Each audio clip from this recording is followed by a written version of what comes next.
Bueno, como siempre, recordamos a los participantes que todas las charlas de Penalistas Tucumán son grabadas y difundidas después a través de nuestro canal de YouTube y del grupo de Facebook de Penalistas Tucumán. En esta oportunidad tenemos el honor, una vez más, de presentarlos a ellos. Ellos son docentes de la Universidad Nacional de Tucumán. Nos traen el tema sobre litigación en audiencias preliminares desde la defensa. Ellos son la doctora Vanessa Lucero y el doctor Adolfo Bertini. Sin nada más que agregar, les cedo la palabra. Muchísimas gracias. ¿Cómo les va? Buenas tardes. El honor es nuestro. El honor es nuestro de que nos reunamos a esta hora de un día de semana y hablemos de esto. Para nosotros es un gusto y les agradecemos mucho que estén aquí.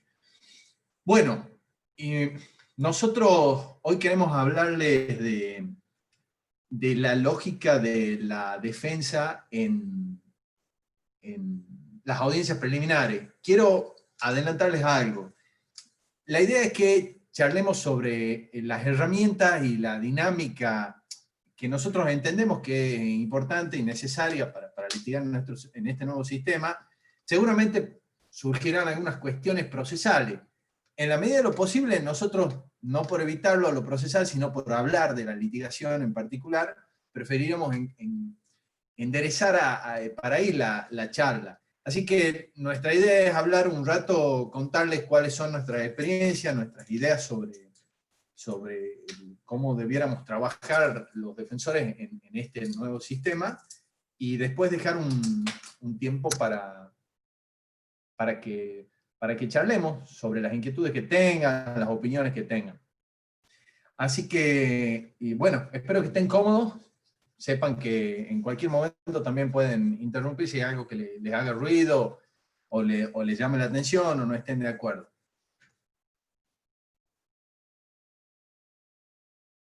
¿Vale? Está silenciada. Perdón, hola.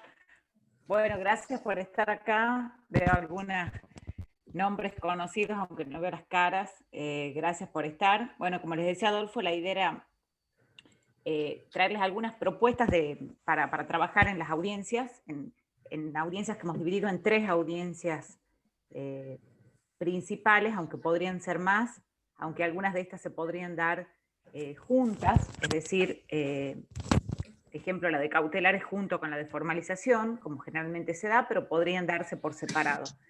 En primer lugar, vamos a partir de 4 puntos que van a ser generales para todas las audiencias, más allá de que hay otros puntos generales.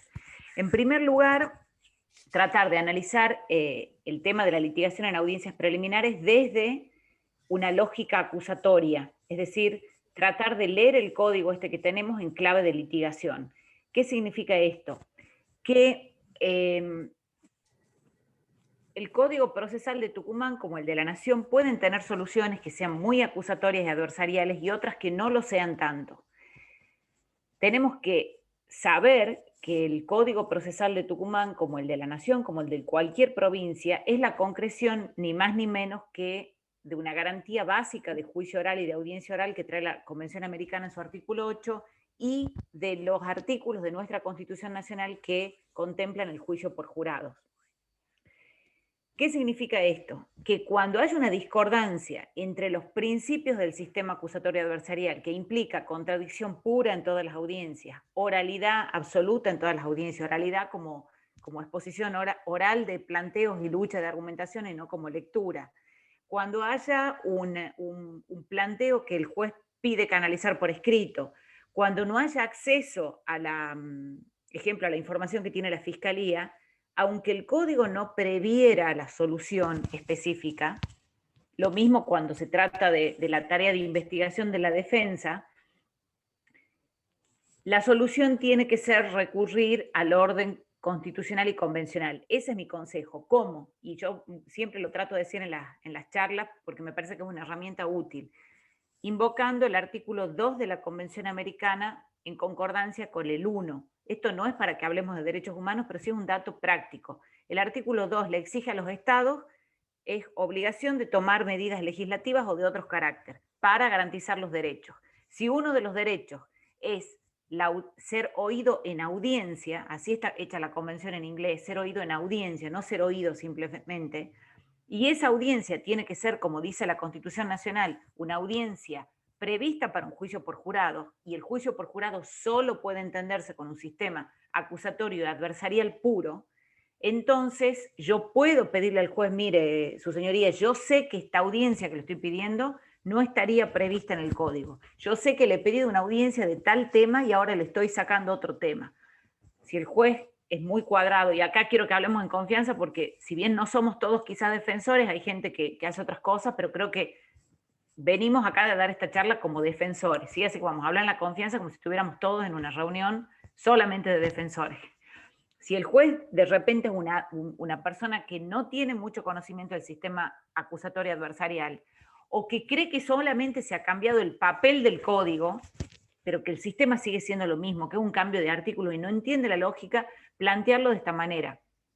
Yo le pido que usted, si bien no está previsto en el código, o si bien lo que yo estoy planteando es contrario al código, le pido que haga una interpretación armónica, vuelvo a decirlo, no planteen inconstitucionalidades. A ningún juez le gusta decretar la inconstitucionalidad de ninguna norma, a nadie. Entonces, plantear una solución armónica es lo que la Corte Interamericana ha dicho desde Almonacid Arellano hasta ahora en control de convencionalidad, armonicen las normas que tengan. Y armonizar significa, mire, interprétela de la manera más adversarial posible. Eso es lo que dice el artículo 8, eso es lo que dicen los artículos de la Constitución 24 y demás, 118 juicio por jurado, y eso, y usted lo puede hacer, porque el artículo 2 de la Convención le da la facultad para tomar medidas de otro carácter, entre ellas dictado de sentencia.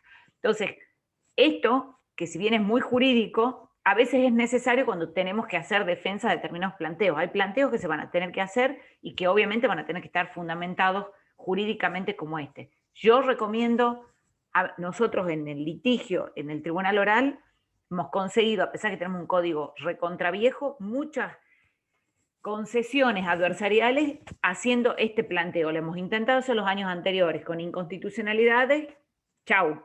Hemos empezado con esto, pedimos una aplicación armónica, la aplicación directa del artículo 8 y nos ha dado resultado. Así que esa es nuestra primera recomendación.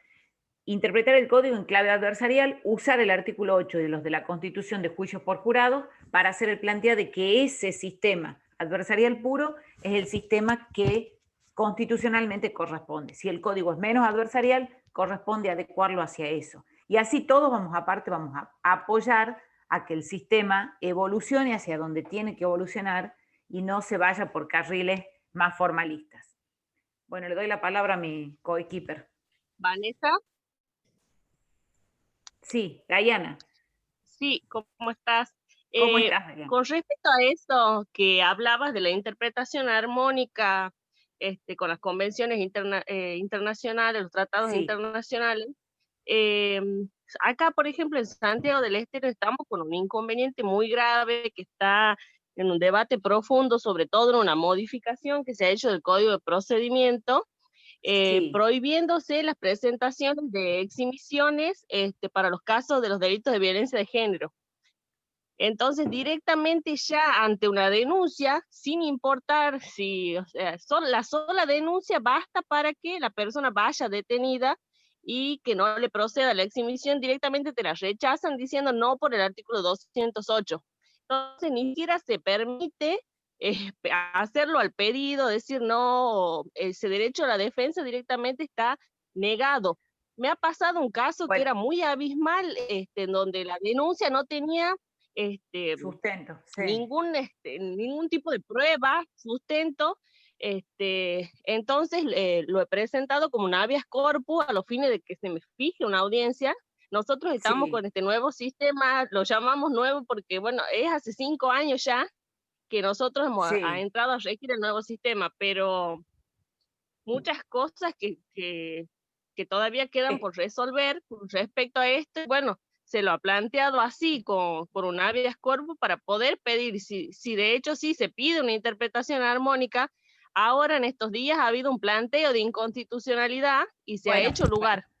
A ver, Dayana, en ese caso que vos me estás diciendo, en ese caso, como siempre, como yo les digo a mis alumnos de la facultad, hay una palabra y un chiste con un chiste de derecho que es con la palabra depende, ¿no? Un chico que todo el tiempo lee depende y termina Claro. eligiendo la carrera de abogado. Bueno, ese chiste de depende yo creo que no es chiste, así es nuestra carrera. Depende. Yo lo que les acabo de decir es para litigación en cuestiones, no digo que menores, en cuestiones que ningún juez se quiere poner a evaluar la inconstitucionalidad, ¿sí? En cuestiones pequeñas, un juez que me diga no, porque la defensa no puede sola buscar esa prueba, y como yo no tengo en el código el respaldo, yo agarrar y hacer ese planteo. Pero esto que vos me estás diciendo, para mí es de cajón una inconstitucionalidad, es de cajón.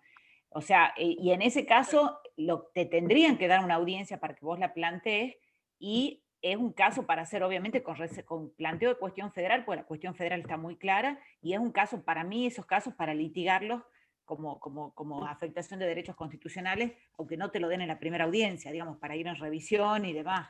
O sea que ese caso, como me estás diciendo, sí, es un caso para hacer un planteo de inconstitucionalidad seguro, seguro. Pero aún así hay una negativa, o sea, no quieren, no los jueces no quieren, como lo decías, ese tipo de planteo llegar a tanto, no. Siempre tratan, sí, con una interpretación, buscar ese ajuste con respecto a las convenciones internacionales, pero sí hay una negativa también, un rechazo. Claro, en este caso me parece que ahí ya no, al litigante me parece que no le quedaría otra, digamos, si el juez no, digamos que plantea la inconstitucionalidad de la norma esa, sí. Bueno, gracias, Dayana. No, me parece bien como ha hecho Dayana, el que quiera abrir el micrófono y participar, buenísimo. Amigo, te doy ahí. Nosotros entendemos que hay una cuestión que es fundamental cuando se litiga en esta lógica acusatoria como sistema de justicia completo, y que se aplica a todas las audiencias, y que se aplica al ejercicio que tiene que tener la defensa, y al derecho que tiene que tener la defensa en este nuevo sistema, y es el acceso al legajo de la Fiscalía. Esto parece un eslogan normativo, pero en realidad ¿de qué hablamos? Nosotros lo que le proponemos, porque también en el ejercicio diario se va a ir construyendo esto, es que siempre en una audiencia, cuando empiece la audiencia, formalización de acusación, medida cautelar, control de detención, control de acusación, solución alternativa, lo que fuera, pidan el legajo de la Fiscalía. Si no pudieron verla antes, pidan ahí. Señor juez, pido que el fiscal me muestre todo lo que tiene. Vamos a hablar coloquialmente. Que me muestre todas sus cartas. Pido 10 minutos de cuarto intermedio hasta que yo pueda verlo. Porque no hay que dejar, yo siempre digo, a los tiempos los manejemos nosotros. Estamos acostumbrados a que el sistema judicial maneje los plazos de la defensa. Estamos acostumbrados a que ellos sean los que pongan el cambio, a que ellos determinen la velocidad, y en realidad nosotros estamos para equilibrar esto. Entonces pidamos el legajo de la Fiscalía, lo pidamos. Si la Fiscalía, normalmente esperemos tener un sistema con buena fe procesal, entonces accediendo a todo lo que tiene la Fiscalía, pero si la Fiscalía no nos pone en conocimiento, o resulta que nos llamó una hora antes y nos tenemos que sentar en una audiencia de formalización, y no tenemos nada, en conocimiento de nada de lo que tiene la Fiscalía, pues entonces en ese momento pidamos un cuarto intermedio, 10 minutos, señor juez, necesito para ver esto, para ver qué tiene la Fiscalía, porque eso va a ser después a la forma, ya vamos a ver las audiencias, a la forma en que ustedes van a poder argumentar, y hacia la teoría del caso de la que ya vamos a hablar también. Entonces, recomendación, pidan ustedes el legajo de la Fiscalía. Y cuando digo pidan el legajo de la Fiscalía, digo pidan lo que tenga la Fiscalía en ese momento. Antes de la audiencia, antes de que empiece, en el momento que el fiscal esté por hablar, señor juez, le puede pedir al fiscal que me pase toda la evidencia que tiene para sostener la presentación que él va a hacer, para que yo pueda entonces ir confrontando nada menos. Tal cual, yo para pasar a otro tema y cerrar lo que dice Adolfo, que es fundamental, tenemos que pensar, por ahí vamos a estar muy acostumbrados a que al momento del control de la acusación, que es la audiencia previa al juicio, la audiencia preparatoria del juicio, a ningún defensor se le va a escapar que tiene que haber visto el legajo del fiscal y que sabe la prueba y demás. Pero tenemos que pensar que todo es el ejercicio del derecho de defensa. Es decir, que la garantía del artículo 8 de la Convención Americana, yo cada vez me parezco más a Pedro Roldán Vázquez, soy como una copia, termino siempre volviendo. El artículo 8 de la Convención Americana, cuando habla del tiempo y medios adecuados para la preparación de la defensa, se refiere a la defensa, y la defensa incluye desde el control de la detención, pasando por la cautelar, hasta la defensa de fondo. Por ende, lo que dice Adolfo recién, y les pido que cuando pidan la palabra nos tuteemos, no nos doctoremos, lo que decía Adolfo recién es así. Yo necesito saber qué tiene el fiscal para fundar la cautelar, ¿sí? ¿De qué se trata el informe que me acaba de traer del hospital o de qué se trata el informe de migraciones? Y yo les aseguro que ningún juez, si ustedes le dicen que es a efectos de fundamentar la defensa, les va a negar, como dice Adolfo, 10 minutos. Y eso es verdad lo que dice Adolfo, que en la realidad es mi jefe, digamos, en la vida cotidiana. Compañero. Bueno, pero es el que dirige la defensoría, que es verdad que uno como que está acostumbrado a correr con los tiempos de la justicia. Y bueno, tratemos de usar el tiempo a nuestro favor. Nadie les va a negar el tiempo para entrevistarse con el defendido. En la defensoría siempre Adolfo dice, no, lo lamento, si están apurados, que esperen, estamos hablando con el defendido. Si están apurados, lo siento, la señora todavía no ha terminado de contar. Entonces tratemos de usar ese tiempo a nuestro favor. Penúltima cosa general, que esto es muy importante, y sé que quizás van a haber algunas preguntas que las podemos pasar para el final, así no perdamos tiempo ahora. La defensa tiene que investigar.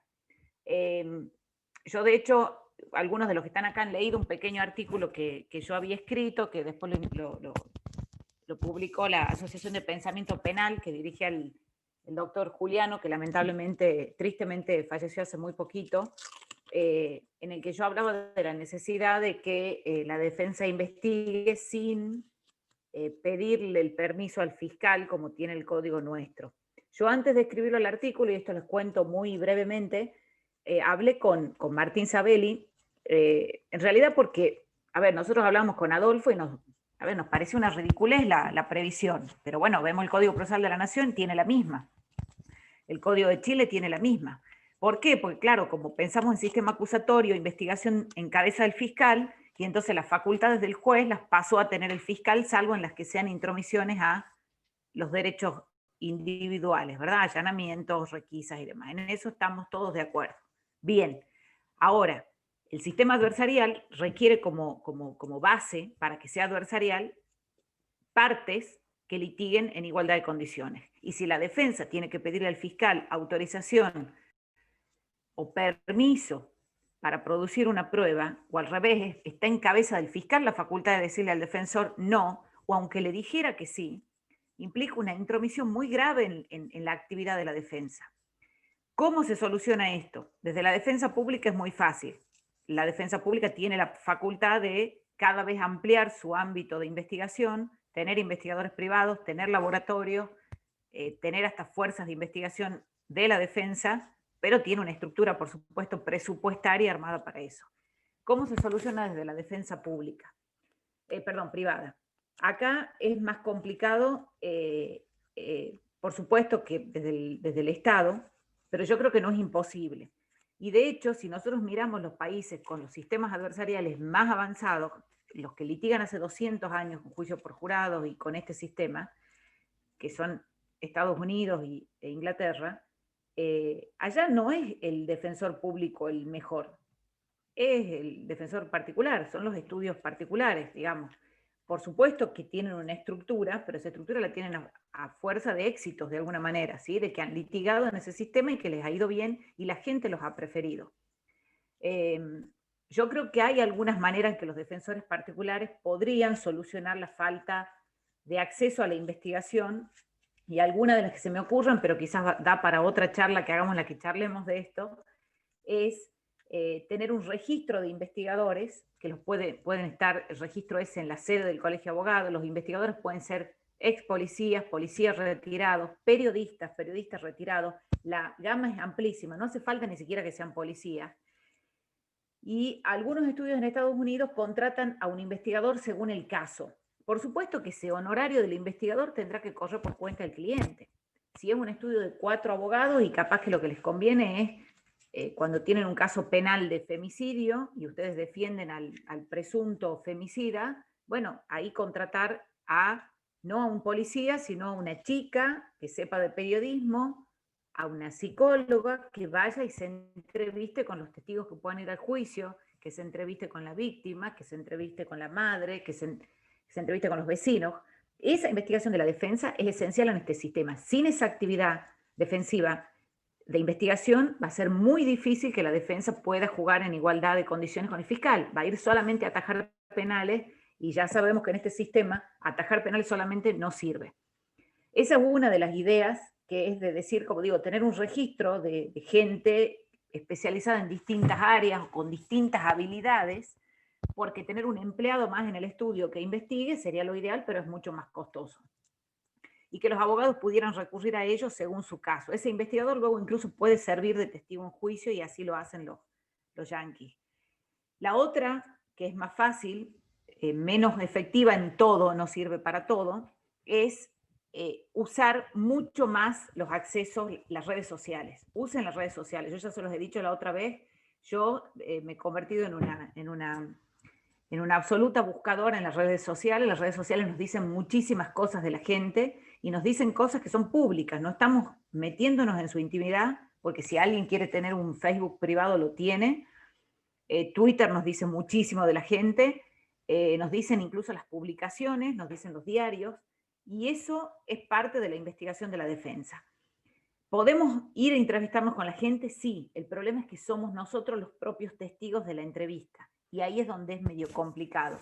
Ante la ausencia de otra cosa, puede ser un colega el que vaya y se entreviste con el testigo que necesito. Pero esa investigación previa es necesarísima, no solamente para juicios, sino también para las audiencias preliminares, como por ejemplo las cautelares. Bueno, yo no hablo más para no...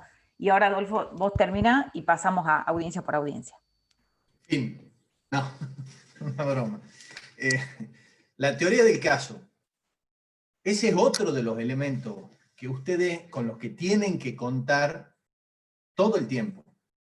No vamos a hablar de lo que es la teoría del caso, ni vamos a desarrollar la teoría del caso, porque casi todos, si no todos, ya saben lo que es la teoría del caso, han hecho cursos donde les han explicado lo que es la teoría del caso y lo habrán practicado.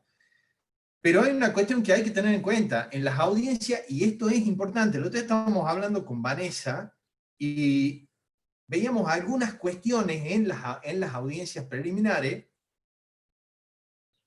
que es como si se estuviesen naturalizando algunas viejas prácticas. Esto viene de la mano de que siempre el sistema pega el timonazo al inquisitivo, porque nosotros somos inquisitivos. Nuestras facultades son inquisitivas, nuestro derecho penal es inquisitivo, nuestro derecho procesal es inquisitivo, todo se piensa en lógica inquisitiva. Y como decía Vanessa al principio, esto es un sistema acusatorio. Yo no le voy a hablar de las bondades del sistema acusatorio, ni decirle esto es divino, el conflicto penal se soluciona, salen todos por una pradera de la mano. Eso no es real. Eso no es real, es un sistema procesal en el fondo. Procesal penal, nada menos. Pero, ¿por qué decimos la importancia de la teoría del caso? Porque en las audiencias preliminares, en cualquier audiencia preliminar, ustedes tienen que tener una teoría del caso. Por supuesto que tienen que tener una teoría del caso para los hechos del caso. Pero tienen que tener una teoría del caso, y ya vamos a ver después qué pasa en la audiencia de formalización de acusación con la teoría del caso específicamente, pero tienen que tener una teoría del caso todo el tiempo, contar una historia todo el tiempo, tener un relato que enganche derecho, hecho y prueba todo el tiempo. Forma en medidas de control de medida cautelar, relato, derecho, hechos y evidencia. Solución alternativa de conflicto, derecho, hecho y evidencia. El control de acusación, por supuesto, ya ahí la teoría del caso tiene que estar construida, ya vamos a ver por qué, pero en cualquier audiencia, también en la de la imposición de medida cautelar, ¿sí? En la forma en que ustedes le van a relatar al juez por qué a su defendido no le tienen que imponer una cautelar, por qué no le tienen que imponer prisión preventiva. Todo el tiempo lleven una teoría del caso. Y ya, como digo, yo voy a hacer un subrayado intensivo, y lo voy a poner con Impact 32 y en cursiva negrita, una cuestión que entendemos fundamental, recomendarles en la audiencia, específicamente en la audiencia de formalización sobre la teoría del caso. Bien, empezamos con...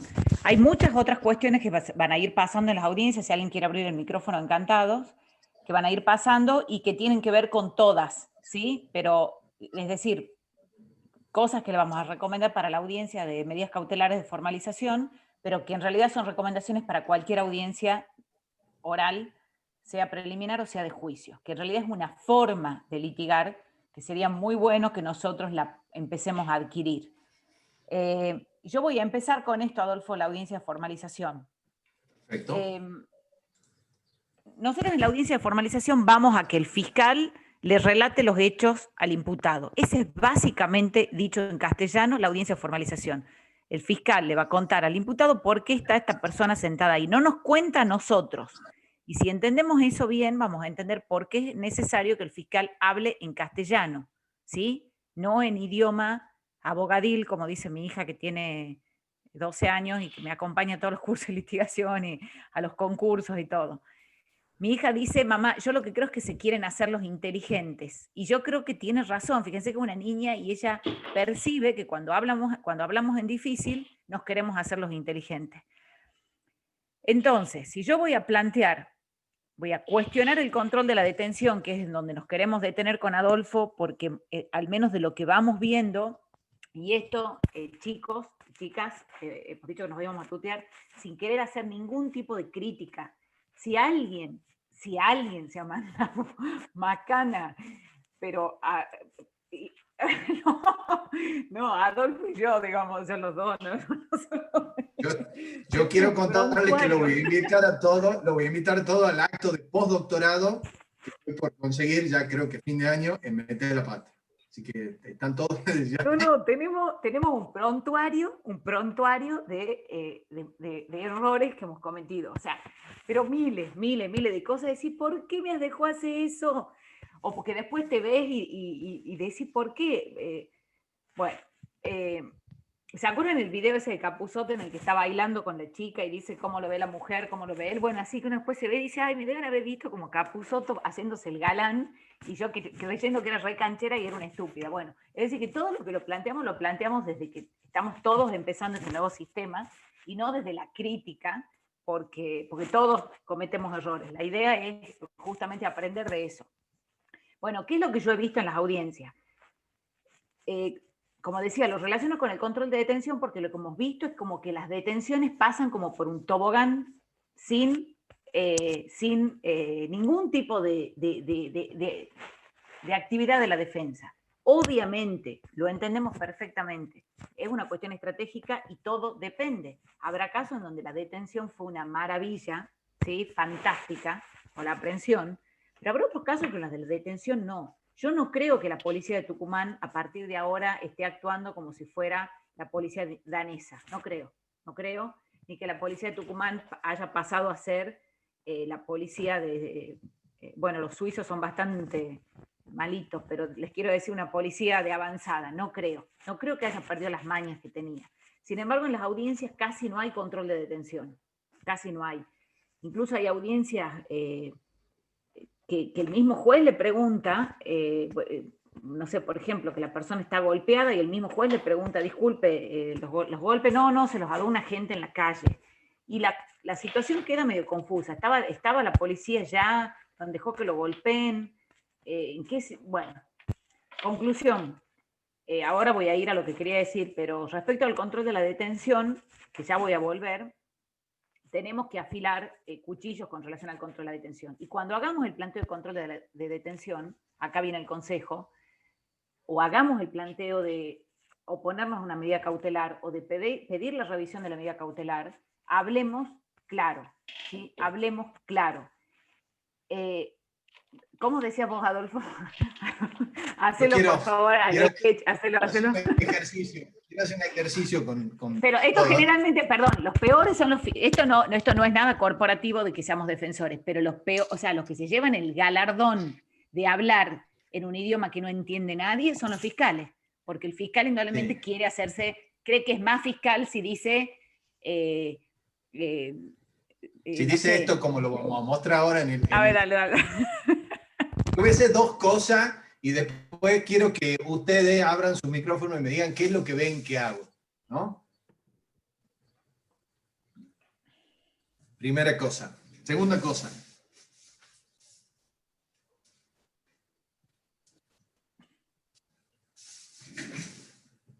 Listo. Ahora quiero que alguno de ustedes me diga qué es lo que yo acabo de hacer. Las dos cosas que he hecho.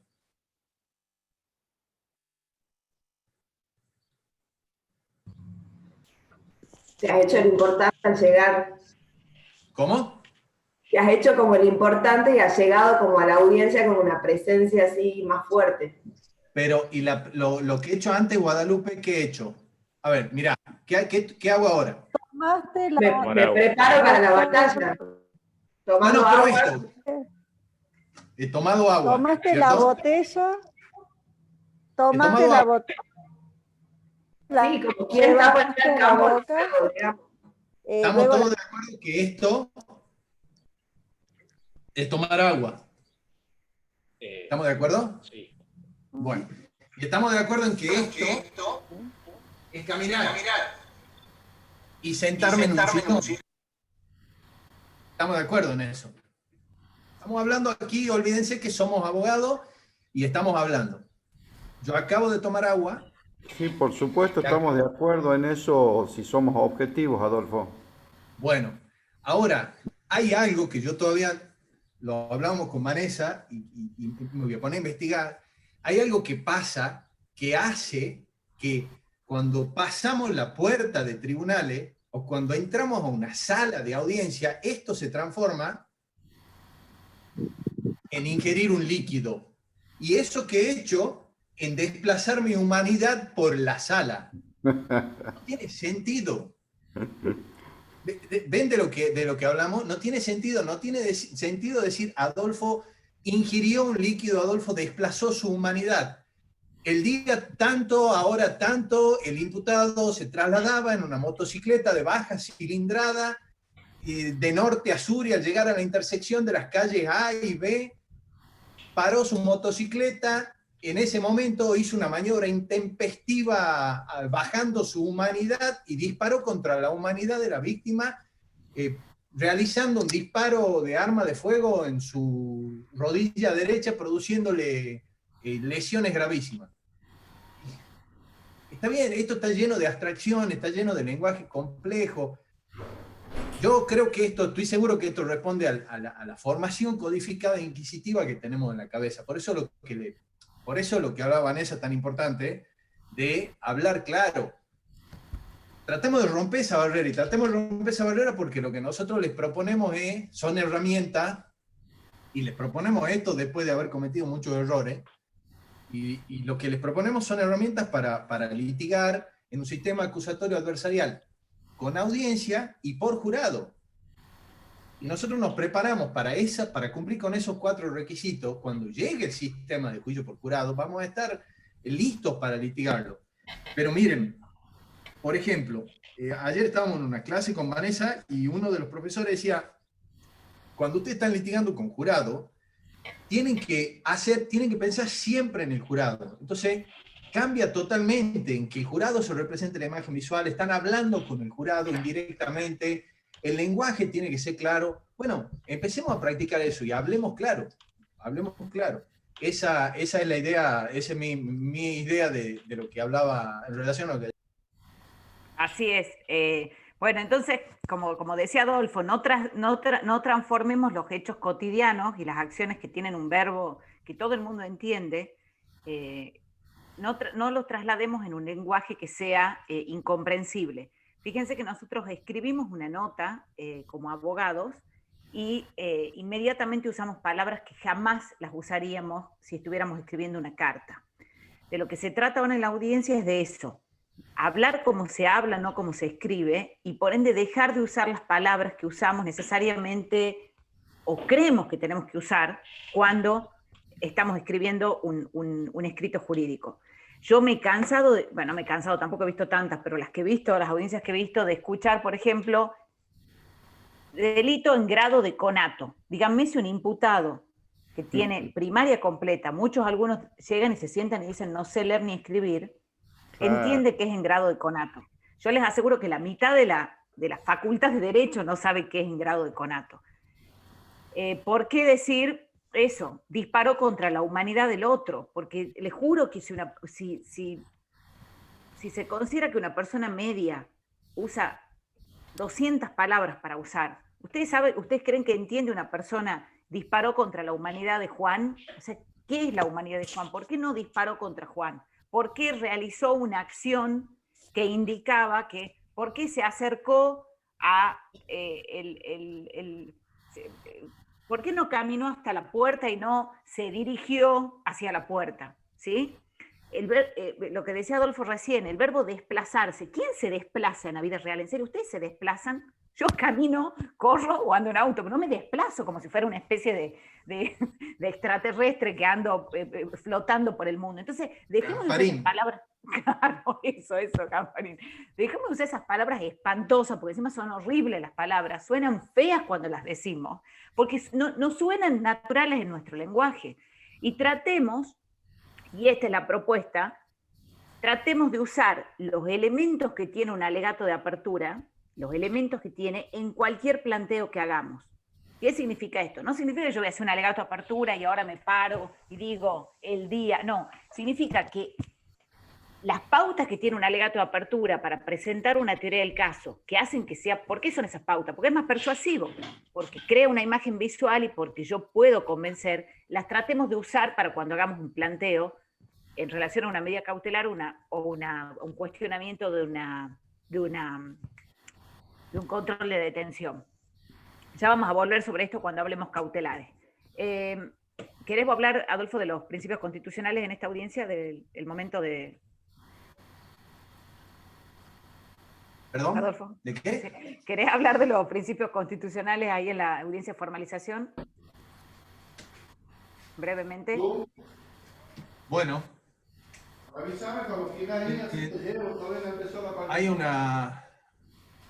Hay un micrófono abierto ahí, si lo podemos cerrar, para que no se acople. Listo, doctor. Gracias. Bueno, en la audiencia de formalización de acusación, es fundamental que nosotros tengamos en cuenta que el fiscal tiene que mostrarnos a nosotros el cuándo, el dónde, el quién, el qué, el cómo se hizo, tiene que mostrarnos esas cuestiones en el relato. Nosotros tenemos que controlar eso, esas respuestas tienen que estar dentro de lo que nos cuenta el fiscal cuando hace la formalización de acusación. Y nosotros a la Fiscalía tenemos que requerirle esto. En la medida que nosotros hagamos ese control, vamos a poder conseguir, ojo, aquí hay que tener cuidado de no corregir los errores que pueda tener la Fiscalía, sino las precisiones, cuando esas precisiones sean exageradas, cuando esas imprecisiones sean exageradas, entonces habrá una falla en la formalización, ¿sí? Pero hay algunas cuestiones, es decir, una cosa es que nosotros encontremos desajustes en la formalización de acusación, y entonces ahí podamos hacer un planteo contra la formalización de acusación, y decir, mire, en este caso, a ver, normalmente en la formalización de acusación en cuanto al hecho que se relata, y el fiscal tiene que cumplir con contestar esta pregunta, hay por detrás una coherencia que tiene que haber entre, como les decía yo, entre el hecho, el derecho y las evidencias que acompañan, que son las tres cosas que se van enganchando para poder llegar a cumplir con el requisito constitucional del hecho. Pero aquí hay que también tener un pensamiento estratégico como en todo el conjunto de la litigación. No hay que hacer ningún movimiento sin que tenga alguna carga estratégica. Entonces, ¿cuáles son los principios que nosotros, normalmente, como les decía, muy probablemente a esta altura, en una audiencia de formalización, no tengamos nosotros elementos para construir una teoría del caso. Hay que tener cuidado con eso. Hay que tener cuidado con pensar que la teoría del caso es la declaración del imputado, o que la teoría del caso ya que hay que... Yo, el otro día estábamos leyendo un manual de litigación donde quien escribe ese artículo dice, la teoría del caso hay que estar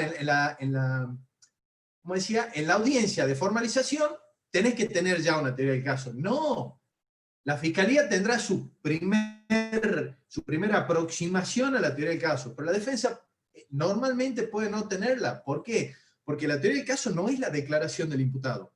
La teoría del caso no es lo que yo quiero decir. No es que yo le sienta olor a legítima defensa, o que le sienta olor a tipicidad, o que diga esto es un error de prohibición y voy a contar. No, esto no es salir a pescar.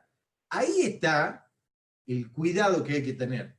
Hay que tener cuidado, por eso les recomendamos, en estos casos, en la formalización de la acusación, es muy importante lo que ha dicho Vanessa hace un rato con los controles de detención. Recuerden que el orden sería control de detención, formalización y medida cautelar. Bueno, hablando de la formalización, normalmente la cuestión será, no digo nada porque normalmente no voy a tener los elementos para generar ya una teoría del caso, pero, atención con esto, puede ser que sea evidente que el caso que presenta la Fiscalía se pase por encima del principio de lesividad. Y usted tiene que tener dos frentes aquí, el principio de legalidad y el principio de lesividad. Es decir, lo que le está planteando la Fiscalía tiene que estar dentro de alguna de las figuras típicas del Código. Pero lo que les plantea la Fiscalía también tiene que ser suficientemente lesivo, dañino. Supongamos, si les plantean un caso, el fiscal presenta el caso diciendo, a ver, esto estamos hablando, puede ser que el fiscal directamente use sus facultades en el nuevo sistema y diga, no, esto yo no lo llevo porque la verdad que aquí, esto por principio de oportunidad yo no lo voy a investigar. Pero no es lo mismo, ojo con esto, y lo hablábamos el otro día, no con usted, pero lo hablábamos el otro día en una clase, hay que tener cuidado. Una cosa es el principio de oportunidad del fiscal, y otra cosa es el principio de lesividad. Una cosa es que el fiscal al nuevo código le dé la posibilidad de decidir qué es lo que investiga y qué es lo que no, y otra cosa es que eso que investiga el fiscal no sea lesivo. Les doy un ejemplo. Si una persona, voy a dar un ejemplo de la ley de drogas, que es más palpable. Detienen a una persona que va caminando por la avenida Sarmiento a la 1 de la mañana de un martes, y la detiene la policía porque la policía usa el argumento de sospecha, se baja, sospecha razonable, lo requisa y le saca 2 porros del bolsillo. Le llaman al fiscal y dicen, fiscal, tenemos una persona con 2 porros. El fiscal dice, tráiganlo, vamos a hacer una audiencia de formalización de acusación porque esta persona tenía 2 porros, ha puesto en peligro la salud pública. Opción 1. Opción 2, el fiscal agarra y le llama y dice, no, eso yo no lo voy a investigar porque la verdad que no es lesivo. Eso no es, perdón, por principio de oportunidad yo no lo voy a investigar. ¿Sí? Ahora, en el primer caso, en que lo lleva a la audiencia de formalización de acusación, hay que tener cuidado con esto, porque hay casos en los cuales el criterio que el fiscal no haya aplicado criterio de oportunidad y la lleve a la causa, no quiere decir que sea lesiva. Atención con esto, porque la lesividad no es lo mismo que el principio de oportunidad, señores. No es lo mismo. El principio de oportunidad es cuestión de política criminal. Procesal, pero de política criminal. Pero la lesividad es la que está por detrás diciendo, guarda que la conducta, para que yo intervenga, Estado, para que vos, Estado, intervenga, la conducta tiene que haber lastimado al bien jurídico, la tiene que haber lastimado a la salud pública. Y 2 porros en el bolsillo a las 2 de la mañana por la avenida Sarmiento, ¿qué salud pública lastima? Entonces, el fiscal la lleva y ustedes dicen, uy, el fiscal tiene un caso, me presenta la evidencia, ya tiene la pericia, es marihuana y son los 2 gramos mortales que van a producir. Bueno, es mucho, 2 gramos para 2 porros será el medio gramo de marihuana que llevaba este señor por la calle, pone en peligro la salud pública. Les presento un gráfico de la variación de la lesión de la salud pública por el marihuana y ustedes dicen, no, el fiscal tiene un caso, ¿qué hago? Bueno, ese es el momento de plantearlo. Y esto viene a lo que decía Vanessa, no naturalicemos conducta, o sea, no dejemos que el sistema se vaya comiendo la capacidad adversarial de la defensa. No dejemos que el sistema se vaya fagocitando esto y que sea una máquina de producir audiencia de formalización donde todos dicen, no, esto funciona divino. ¿Por qué? Porque en un día hemos hecho 10 audiencias de formalización de acusación y las 10 detenciones estaban bien. Las 10 veces la policía aeroportuaria, federal, gendarmería, policía de la provincia, ha hecho bien los procedimientos. Pero oiga, ¿qué hemos pasado de nuestra policía a Scotland Yard? ¿O me sale mal el inglés? Eso no es creíble, no es lógico. Ojo con el sistema, con el inquisitivo por detrás, fagocitándose la capacidad adversarial de la defensa, ¿no? Entonces tengan en cuenta esta herramienta. Perdónenme si me pongo medio vehemente, es que me empiezo a enojar porque no tenemos que dejar que el sistema nos comprima. En las manos de ustedes que son defensores, que son defensoras, y hay mucho poder. Y el poder de controlar a eso que nos está queriendo fagocitar. No hablamos de mala fe de los operadores ni de mala intención de los operadores. Esto es mundialmente, se replica cada vez que se quiere cambiar todo un sistema procesal, se vuelve hacia lo que está más cómodo, hacia las prácticas más cómodas. Así es. Sí, bueno, lo que acaba de decir Adolfo es tal cual, y bueno, la propuesta nuestra es eso.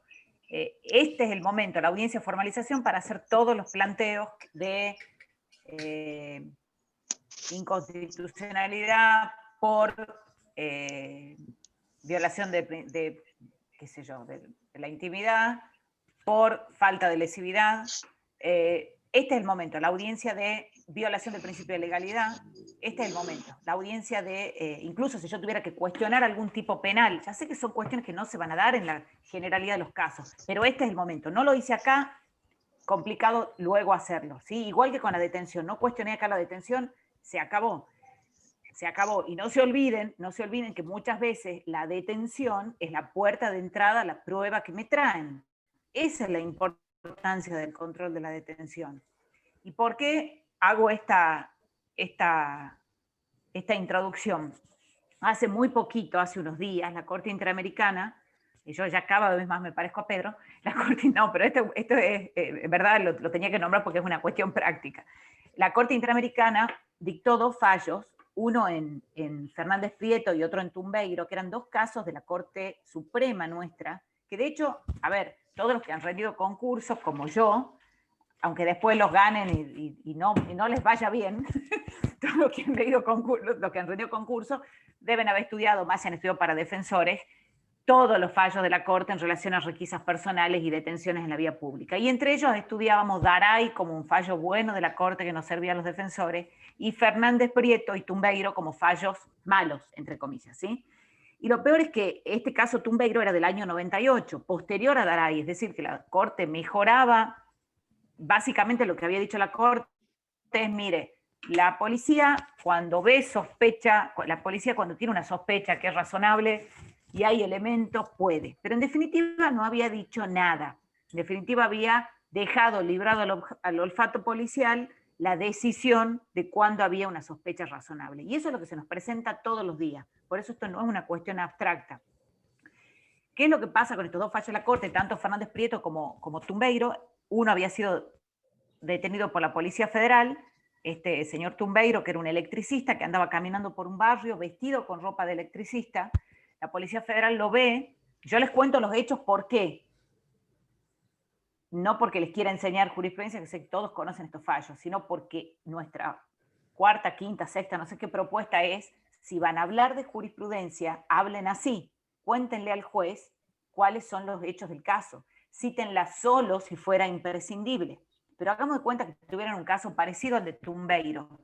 ¿Ustedes creen que si le dicen al juez, y pido que se aplique el criterio de la Corte Interamericana en Tumbeiro, si el juez no acaba de leer el fallo de la Corte Interamericana, va a ser lo mismo que me digan a mí, aplique el criterio del Tribunal Supremo Español en fusión empresarial? Yo voy a decir, pero me va a entrar por acá, me va a salir por acá, y yo tengo que decidir en esa audiencia. No me voy a ir a pedirle al relator que me diga, che, ¿qué ha dicho la Corte Interamericana en Tumbeiro?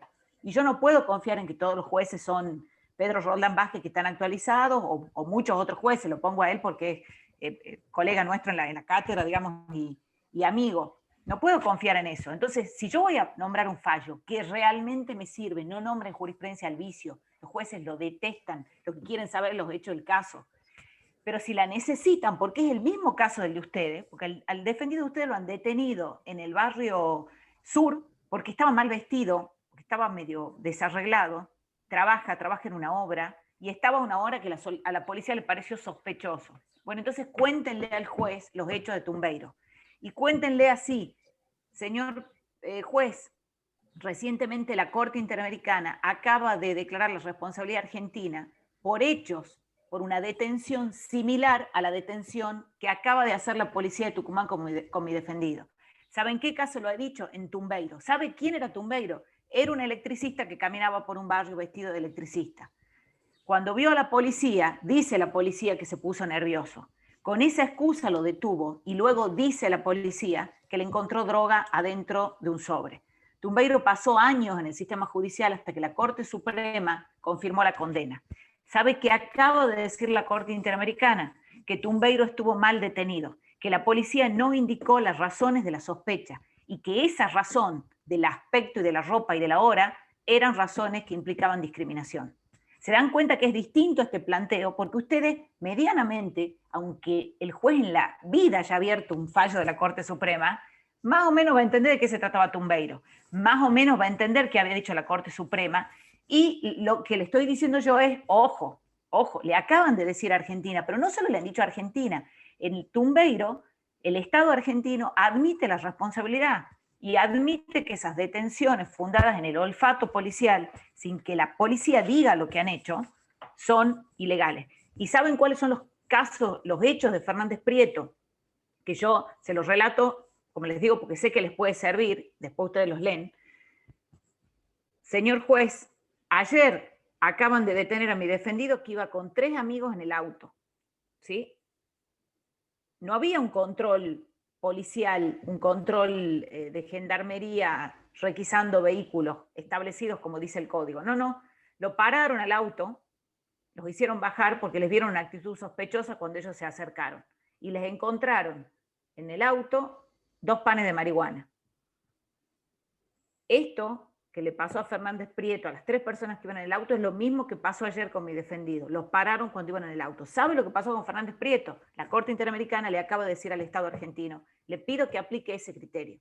Esa es la forma, y con esto, este planteo que hacemos de jurisprudencia y esta propuesta de controles de detención más estrictos, este mismo planteo les decimos, háganlo cuando hagan cautelares. Si tienen que nombrar jurisprudencia, háganlo así. Pero no nombremos jurisprudencia que hable de la necesidad, de la proporcionalidad. Yo les aseguro que el juez lo sabe. Si tienen que decir no es proporcional, díganlo, no diciendo no es proporcional, sino parece lógico que una persona a la que le están pidiendo 90 días preso, 90 días en una cárcel, encerrado, sea porque el fiscal tiene que mandar a hacer 2 pericias a un lugar que depende de la Policía Federal, parece lógico. Eso es lo que muestra la desproporción entre la medida pedida y la medida de prueba solicitada. No, digamos, enumerarle al juez los fallos. Bueno, eso era mi propuesta en relación a control de detención y a planteos de jurisprudencia en audiencias previas. Y pasamos, ahora, si alguien quiere hacer una pregunta, nosotros queríamos dar la clase en 1 hora y media, creo que vamos bien con el tiempo, para que después tengamos tiempo. Y después otra cosa que, con esto cierro formalización, si querés, Adolfo, es, ¿qué hacemos con la declaración del defendido ahí? ¿Qué hacemos? Nuestra, concordante con lo que acaba de decir Adolfo, de que consideramos que no es momento de exponer ninguna teoría del caso, porque no la tenemos, salvo, y vuelvo a decir, todo es cuestión de caso, que mi defendido venga acusado por un robo y en ese momento estaba en Buenos Aires, yo tenga el pasaje, tenga la foto saliendo del hotel, y lo pueda obviamente hacer zafar en la primera audiencia, fantástico. Pero como en general eso no va a pasar, concordante con lo que decía Adolfo de no exponer una teoría del caso, nuestra idea es que el defendido no hable de los hechos del caso, ¿sí? No declare. Ahora, cuando yo sí aconsejo que declare, y acá sí hace falta olfato, no olfato policial, sino olfato de defensor. Si yo voy a hacer un control de detención porque la policía lo detuvo, no le leyó los derechos, le pegó 2 golpes y el médico nunca lo revisó, ¿sí? O el médico lo revisó, pero lo revisó por Zoom, por ejemplo. Hagamos cuenta que hubiera pasado. Hoy en día puede pasar cualquier cosa. El médico tuvo una entrevista con Zoom, por Zoom, ¿sí? Y la tuvo a la entrevista mientras estaba el policía atrás en la comisaría. Como están declarando mucho que es un horror, pero bueno, que también eso creo que es otra cosa que hay que litigar, ¿no? No puede el tipo declarar en la comisaría con el policía atrás, con el celular del policía. ¿Cómo le dice al juez si lo están golpeando?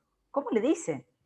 Es imposible, digamos, la injerencia de la policía en ese momento a mí me parece inconcebible. Yo creo que en eso algo tiene que hacer la OGA, o de generar en las policías lugares totalmente, las dependencias policiales, o de trasladarlo en ese momento con los cuidados necesarios a un ambiente que sea judicial, sacarlo del ámbito de la policía.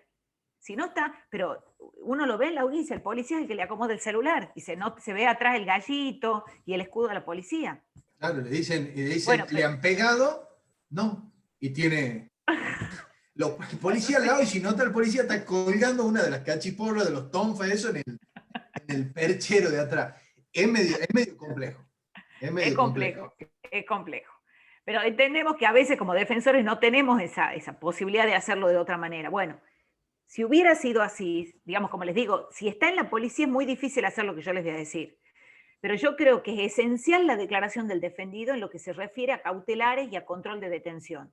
Si a mi defendido lo han detenido a la noche, le han dicho negro de mierda, vos siempre haces lo mismo, vos sos un bolita, lo han insultado y muestra incluso la detención que hubo, una clara intención discriminatoria cuando lo han detenido. Lo han golpeado y el médico no lo vio personalmente. He dicho, a vos te pasó algo, el tipo habló con el médico, con el policía. Yo quiero que mi defendido lo cuente. Que lo cuente. ¿Cómo hago que lo cuente si es una persona muy de muy baja socialización? Lo hago yo con preguntas abiertas. Yo lo ayudo a que lo cuente, no con preguntas cerradas. Acuérdense, la pregunta cerrada le va a quitar, no es porque esté prohibida, ojo, acá nadie les va a decir objeción, pregunta sugestiva, no, pero es muy poco persuasivo que yo le diga a mi defendido, y lo golpearon, ¿verdad? Vos sos mi defendido, Adolfo. Adolfo, quiero que hablemos del momento de tu detención. La policía te dijo que eras un bolita, ¿verdad? Sí. Y te trató muy mal. Muy. Y después no te leyó los derechos, ¿verdad? ¿Qué es eso? No, jamás. Y luego te pegó. Es absolutamente poco persuasivo. Para eso no lo hagan hablar y hablen ustedes y den un buen alegato de apertura con esos elementos. Pero si lo tienen ahí, esa persona, ustedes han podido hablar con ella y decirle, yo te voy a preguntar sobre lo que te ha pasado y quiero que vos contés, el juez te va a escuchar. Es el momento de que entiendan que la policía no puede hacer esto. Incluso pedirle en ese momento al juez que desaloje el lugar donde está el defendido, si ustedes saben que hubo esto, que le ordene a la policía dejarlo absolutamente solo en ese momento, cerrar la puerta, incluso hasta, qué sé yo, darle auriculares. Alguna medida tiene que haber que esa persona, si no, estamos perdidos. O sea, si en ese primer control de detención está la policía, no hay control de detención. O sea, a mí me parece fundamental eso. Y hacerlo hablar a él. Sí, hay algo que digo una cosita y ya los dejo. Hay algo que me parece que es importante, por ejemplo, en el sistema de juicio. Antes de esto quiero hacer una digresión porque corresponde. Lamentablemente, y de esto que digo me voy a hacer cargo totalmente en mi corrección política, lamentablemente la justicia federal tucumana está perdiendo una oportunidad importantísima de tener una defensora federal ante tribunal oral por decisiones que más allá de la discrecionalidad pasan a la irrazonabilidad. ¿Sí? Pero eso lo quería decir. Perdón. Estamos todos de acuerdo en eso, Adolfo. Gracias. Bueno, gracias. Yo quería decirles esto. Fíjense que en Estados Unidos, no porque el sistema yankee sea lo ideal, el contrario está defecto, pero cuando se arma una incidencia en la audiencia, la defensa o la fiscalía le dice al juez, sáqueme al jurado, queremos hablar de una cuestión que ha pasado. Esto es importante, a partir de lo que acaba de decir Vanessa. Muy probablemente, si pasa esto, bueno, le digamos, juez, acuérdense que se está grabando todo, juez, escúcheme, necesito un segundo que apaguen todos los micrófonos porque yo tengo que decirle algo a usted y al fiscal. Y en ese momento, con los micrófonos apagados, decirle, juez, mire, Yo la verdad tengo suerte. El defendido le pegó a una policía. Mi defendido me ha contado que le han pegado cuando lo ha detenido. ¿Por qué no me saca a la policía de ahí? ¿Por qué no se pone un canal de comunicación usted directo? ¿Por qué no lo llama por teléfono? ¿Por qué no lo llamamos y ponemos una llamada telefónica que ponga en altavoz, pero lo saquemos de ese ámbito? Eso es importantísimo. Totalmente coincido. Si alguien quería hablar. Yo. Una pregunta para los dos. Primero, expresar mi apoyo total, Vanessa, a la lucha por la causa. Así que adhiero completamente a lo que ha dicho Adolfo. La lucha no termina aquí, empieza. Y por otro lado, preguntarles a ustedes, a ver, yo soy asistente del doctor Lamoglia, estoy en esta charla porque me parece que el derecho de defensa en realidad también es parte del derecho penal a la hora de decidir, en el sentido, no ponernos en defensa, pero sí proteger los derechos de los defendidos para contener el poder punitivo, ¿no? Entonces me parecía como interesante tener esta mirada desde la defensa, a ver qué se ve. Yo escucho en muchas audiencias que el fiscal, o los auxiliares fiscales, cuando empiezan a exponer, ellos solos dicen, y el señor tal, Gómez, López, el que sea, está golpeado, pero ha sido golpeado por los vecinos, la policía en esto no ha tenido nada que ver, y se pone como el sheriff, digamos, y ahí como que yo sí noto que por ahí la defensa en general no primero tiene la imposibilidad, o sea, no está garantizado de que el tipo se pueda comunicar en privado con el defensor, porque está el policía y porque no podemos controlar, o no se puede controlar, que estén hablando en privado, y en eso antes, en el sistema de hace unos meses, eso con Roldán Vázquez, preveíamos que tengan comunicación secreta. Y por otro lado, yo noto que por ahí la defensa no dice nada en cuanto a esas manifestaciones del fiscal, que es como una defensa hacia la policía. Y bueno, el juez queda un poco, por supuesto que es juez de garantía, no deja de serlo, pero también es como que queda un poco encerrado, que no hay oposiciones, no hay peticiones. Entonces, ¿qué piensan ustedes de esa postura de los fiscales por ahí de como saltar a la defensiva sin que nadie haya dicho nada todavía?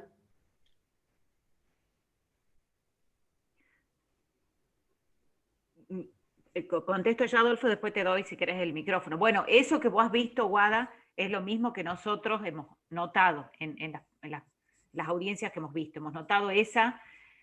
A ver, yo creo que el fiscal... el fiscal tiene una misión mucho más alta que acusar, ¿no? Que lo voy a decir en términos muy simples, pero pero a los fiscales les encanta el término de guardián de la legalidad, ¿no? O el custodio de la legalidad. Y como custodio de la legalidad, al fiscal le tendría que preocupar que la policía actúe de esa manera, y el fiscal tendría que ser el primer interesado en que esa persona tenga la posibilidad de hablar con su defensor solo, la posibilidad de... Porque, a ver, es la legalidad del propio proceso que él está llevando adelante.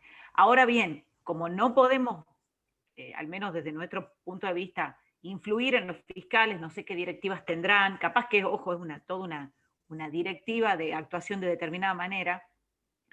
Muchas veces se ven fiscales adjuntos o ad hoc, no sé cómo se llaman, actuando. Por ahí les dicen, vos va y defendé la detención a como dé lugar. Pero bueno, en la defensa...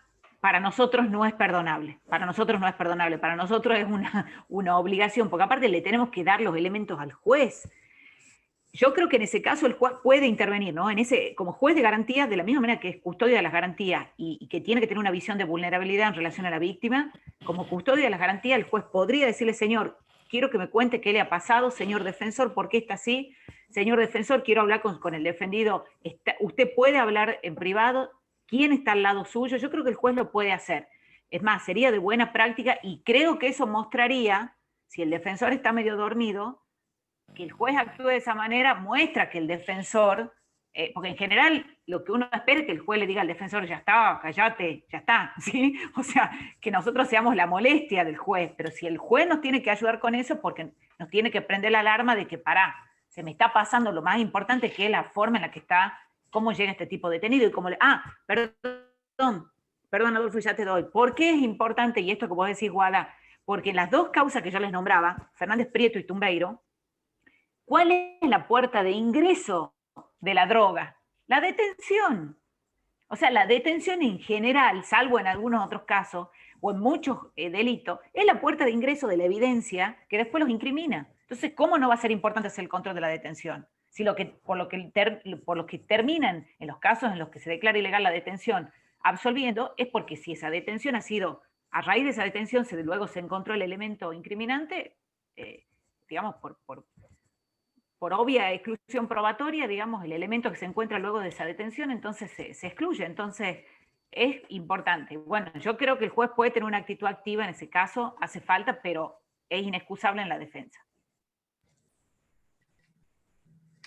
Sí, yo creo, igual que Vanessa, a ver, yo me voy por ahí un poco me salgo de las líneas.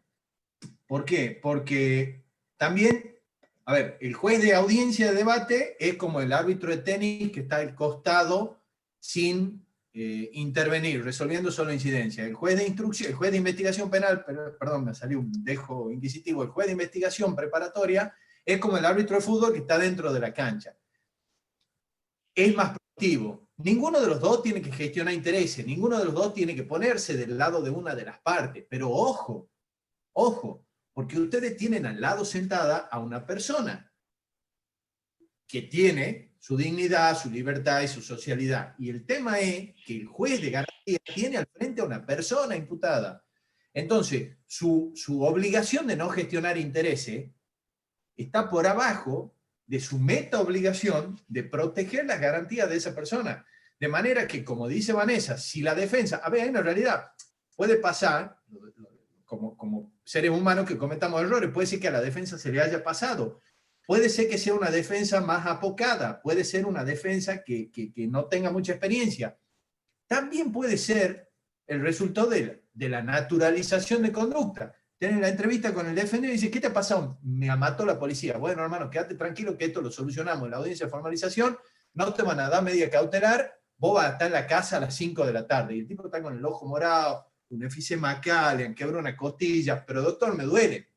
Tranquilo, no vamos a poner en pelea eso, te vas a hacer marcar por la policía. Disculpen la coloquialidad, pero es como se habla con el defendido. No te vas a hacer marcar con la policía por eso, está todos los días en tu barrio. No.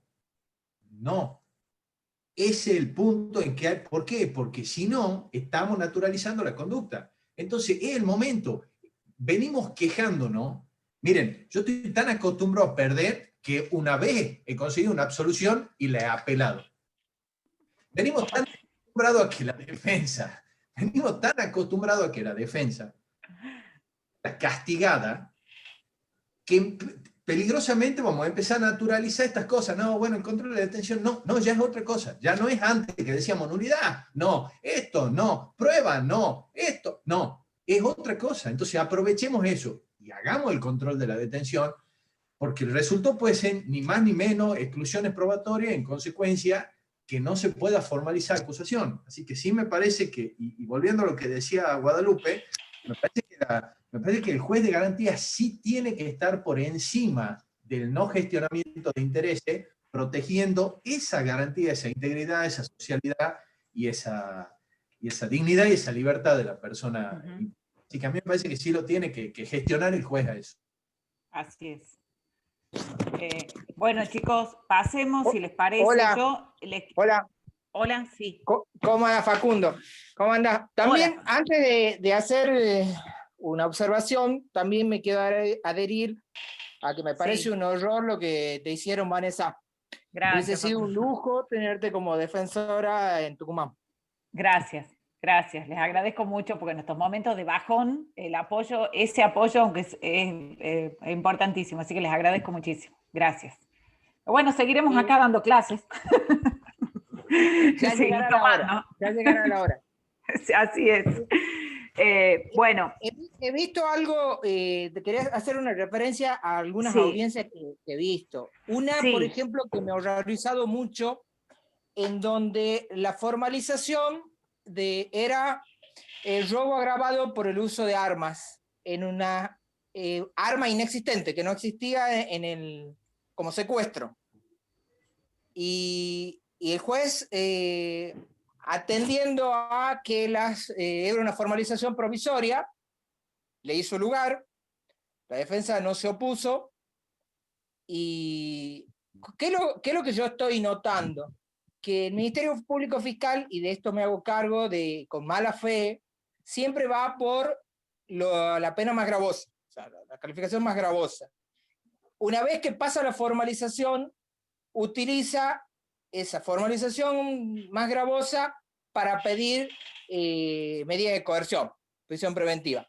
Y es un hábito en un juez particularmente que he visto en Tucumán, que la está dejando pasar, la defensa no se está oponiendo a los cargos y lo están haciendo como hábito. Entonces hay causas donde en una situación normal no debería haber elementos para pedir prisiones preventivas y que se están dando. Adolfo, ¿querés contestar vos? Sí. Sí, Fernando, ¿no? Facundo, mira, vos da en el clavo y es muy interesante lo que plantea porque hay una pandemia de agravantes, ¿no? Eso es nacional, digamos. Yo te diría que es mundial. Ciertamente la Fiscalía por ahí trata de buscar la manera de ponerte las agravantes en la formalización de acusación. A ver, aquí hay varias cuestiones para hablar. Las dos principales son las siguientes. Me parece que en cada caso se plantea un universo distinto de derecho, hecho y evidencia. Y hago este razonamiento porque también hay que ver dentro del derecho probatorio y de la regla de la probabilidad y del estándar probatorio, qué es lo que pasa, cómo acordate que la Fiscalía, cuando hace la formalización de acusación, no solo tiene que argumentar la relevancia de la evidencia que tiene en ese momento, sino también la relevancia de los indicios que tiene. Entonces, no estoy diciendo que esté bien, ¿no? Estoy diciendo que es muy real lo que vos planteás. Lo que pasa es que puede haber casos en los cuales, aún no existiendo la prueba, hay indicios que muestran que esa prueba podría existir y lo llevan a jugar a resolver. Hay otros casos en que no. Yo, Facundo, desde la experiencia... Disculpame, Adolfo, omitía una cuestión que es muy importante y por eso lo llamé un horror.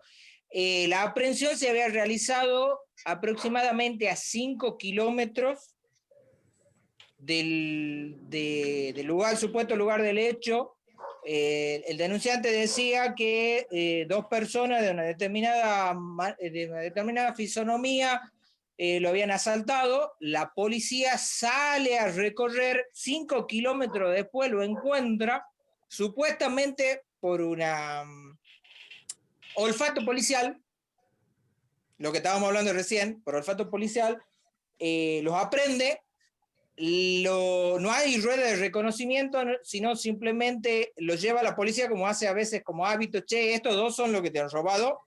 Obviamente en situación de pandemia con mascarilla es medio difícil saber si sí o no, y sobre todo si no hay una rueda de reconocimiento, sino si te lo paran al frente y te dicen estos dos te robaron. Y luego, y como te digo, no había habido secuestro de arma, entonces era lo que hubiésemos planteado hace años o hasta hace meses, nulo todo, absolutamente. Mirá vos, y termina con un agravante de un arma que no existe. Bueno, mirá, Facundo, ahí, con eso que vos me contás, yo tengo muy mala memoria para los números y para los nombres de los fallos, muy mala. En general tengo mala memoria, pero para los nombres de fallos, tremenda. La Corte ha sacado un fallo hace muy poquito sobre el reconocimiento de personas. No vamos a entrar a hablar de jurisprudencia, pero yo te quiero decir una cosa. Yo te iba escuchando y me estaba haciendo el ejercicio de pensar que yo estaba en la audiencia y vos eras el fiscal y me estaba formalizando. Después se los pasamos al fallo, si querés. Yo lo tengo ahí. Sí. Fíjate que yo estaba pensando que el fiscal y estaba formalizándome la acusación. Y yo ahí sí veo que se podría litigar sin hacer valoración sobre el caso particular, pero en una situación de esa se puede litigar en ese momento, se puede litigar la aprehensión por el reconocimiento. Ahí es muy interesante, por esto que trae Facundo, yo les propongo que ustedes lean, yo tengo algunos precedentes yanqui, lean cuál es la profilaxis yanqui, así se llama, la regla de profilaxis para el reconocimiento, ¿no?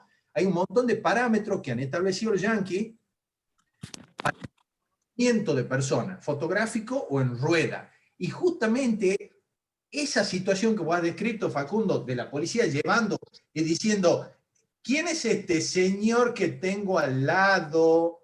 Y apuntándolo con el dedo y está la víctima ahí, entonces también diciendo él es. Entonces la sugestibilidad, la sugestión que están generando en ese reconocimiento, vulnera los principios de profilaxis del reconocimiento, y eso puede hacer caer la detención, es más, debe hacer caer la detención. Entonces, ¿estamos de acuerdo, Facundo? Estamos de acuerdo que eso hay que litigarlo. Ahora, vamos a seguir teniendo resoluciones por parte de jueces, ahí hay varios temas. Hay temas de buena fe del Ministerio Público, quiero empezar este sistema pensando que todos vamos a trabajar con buena fe y de que el fantasma inquisitivo nos está persiguiendo por detrás, diciéndonos, acá como un diablito, diciéndonos, hace como hacías, hace como hacía. Y acá tendremos el otro diciéndolo, no lo haga. Cada uno irá corrigiendo su ética y su manera de trabajar, así como hay muy buena gente trabajando, hay otra gente que le va a costar mucho salir del inquisitivo.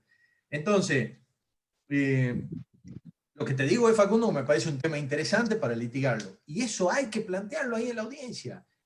Y insisto en esto, ustedes se han puesto a pensar cuánto tiempo hemos estado golpeando las puertas, esta es una frase robada, pero golpeando la puerta de los juzgados, y nos decían quién es, cuando ahora nos tienen que decir qué necesitan, esto está robado, no es mío. Pero les quiero decir, ¿cuánto tiempo hemos pedido audiencia? Con Vanessa nos hemos cansado de pedir audiencia. No decían, no. Hemos cansado. Señoría lo resolverá cuando baje de ese limbo en el que existe y entonces decidirá. Y ahora las tenemos a la audiencia, entonces seamos el dolor de, esto me voy a hacer cargo, seamos dolor de cabeza de jueces y fiscales. En buen sentido, digamos, para eso estamos, para que se nos escuche. Y esto no es quijotesco lo que digo, sino que después uno se queda con esa sensación de decir, pero si tengo ahí la posibilidad de litigarlo, sé cómo litigarlo, ustedes saben cómo litigarlo. Si han venido escribiéndolo y se dan cuenta, fíjate, Facundo, lo que te pasa. Vos has sentido olor a ilegalidad en eso, ¿no? Y es muy probable, entonces, ¿por qué no litigarlo? No sé si era tu caso o no, pero hay que litigarlo. He visto una audiencia... Hay que litigarlo, y en este momento es cuando las prácticas viejas se van a mezclar con las nuevas, y cuando más fuerza hay que hacer para evitarlas. Hay una frase, apercibe más, que es mía, una anécdota. Un amigo mío estaba en una audiencia, y entonces un juez le dice, si no se calla lo voy a percibir. Y este amigo mío, en un desenfreno, le dijo, bueno, si por ejercer el derecho de defensa usted va a hacer eso, entonces apercibe más. Se le salió mal la palabra porque los nervios lo traicionaron. Pero es así. Es decir, el sistema siempre va a tratar de acomodarse a lo inquisitivo. Y bueno, tenemos nosotros que cambiarlo a esto. No es una mera declamación. Esto que nosotros le acercamos humildemente, estoy seguro que ustedes van a encontrar algunas cosas para ajustar y para mejorar el resultado de la experiencia, y esto es lo que les proponemos. Nosotros no venimos ni con mensaje mesiánico, ni con mensaje políticamente correcto, ni tampoco con decirle, como una maestra Cidola, decirle, chicos, este es el código, acá están los artículos, sepan de memoria los artículos de la formalización y del control de detención. Si ustedes saben esto, chicos, si el fiscal cumple con esto, todo dentro del código, nada afuera. No, eso es falso, eso es ficción, eso es inquisitivo. Entonces, sepan esto, obviamente hay que saberlo, pero litiguen. Y esto que les proponemos creo que ayuda. Así es. Le había dicho a Vanessa que no me iba a colgar. Ahí está, como decía Facundo, de que en este caso, digamos, la defensa no se opuso al planteo del Ministerio Público. Entonces, ¿qué puede hacer un juez si el Ministerio Público hace su acusación, la formulación, y no hay una oposición de la defensa? Por eso es que la defensa tiene que asumir ese rol activo en la investigación. Totalmente. A mí me ha pasado en una causa así de abusos sexuales, donde hay veces que realmente sí estamos en desventaja, porque es difícil también para los clientes poder costear un psicólogo, poder costear un perito, poder los médicos, o sea, es mucho también, y hay mucha gente que realmente, algunas no pueden acceder a eso, pero en casos donde, por ejemplo, pericias psicológicas que las que realiza el Ministerio Público Fiscal, en un caso de un abuso, siempre son potenciales abusadores, y me pasa que casualidad, cuando tengo un perito de parte, nada que ver, o una pericia médica, suelen incorporar en el resultado como una suerte de, le toman como una declaración a la menor, a las víctimas, y cosa que no pasa cuando la defensa pone un médico de parte. A veces en una cámara GESEL que no se puede conseguir un testimonio, tratan de sacarlo e incorporarlo en la pericia médica, por ejemplo. O sea, es una locura. Por eso es que la defensa, en esas teorías del caso y cómo, y sobre todo en las pruebas, porque uno puede decir, como se decía al comienzo, sí, esto es legítima defensa, ajá, ¿y las pruebas? No, porque obvio. en base a eso vamos a ganar o no. Bueno, la cámara GESEL es todo un tema que sería para que hagamos otra charla y lloremos juntos sobre la cámara GESEL. Juntos lloremos sobre la cámara GESEL. La cámara GESEL es un punto muy complicado para la defensa, muy complicado para la defensa, muy complicado para la defensa, muy complicado, ojo, también muy justificable en muchos casos, pero como todo, depende. La cámara GESEL no puede ser una regla para cualquier tipo de delito, meterle la... ¿Vos, Analía, querías decir algo?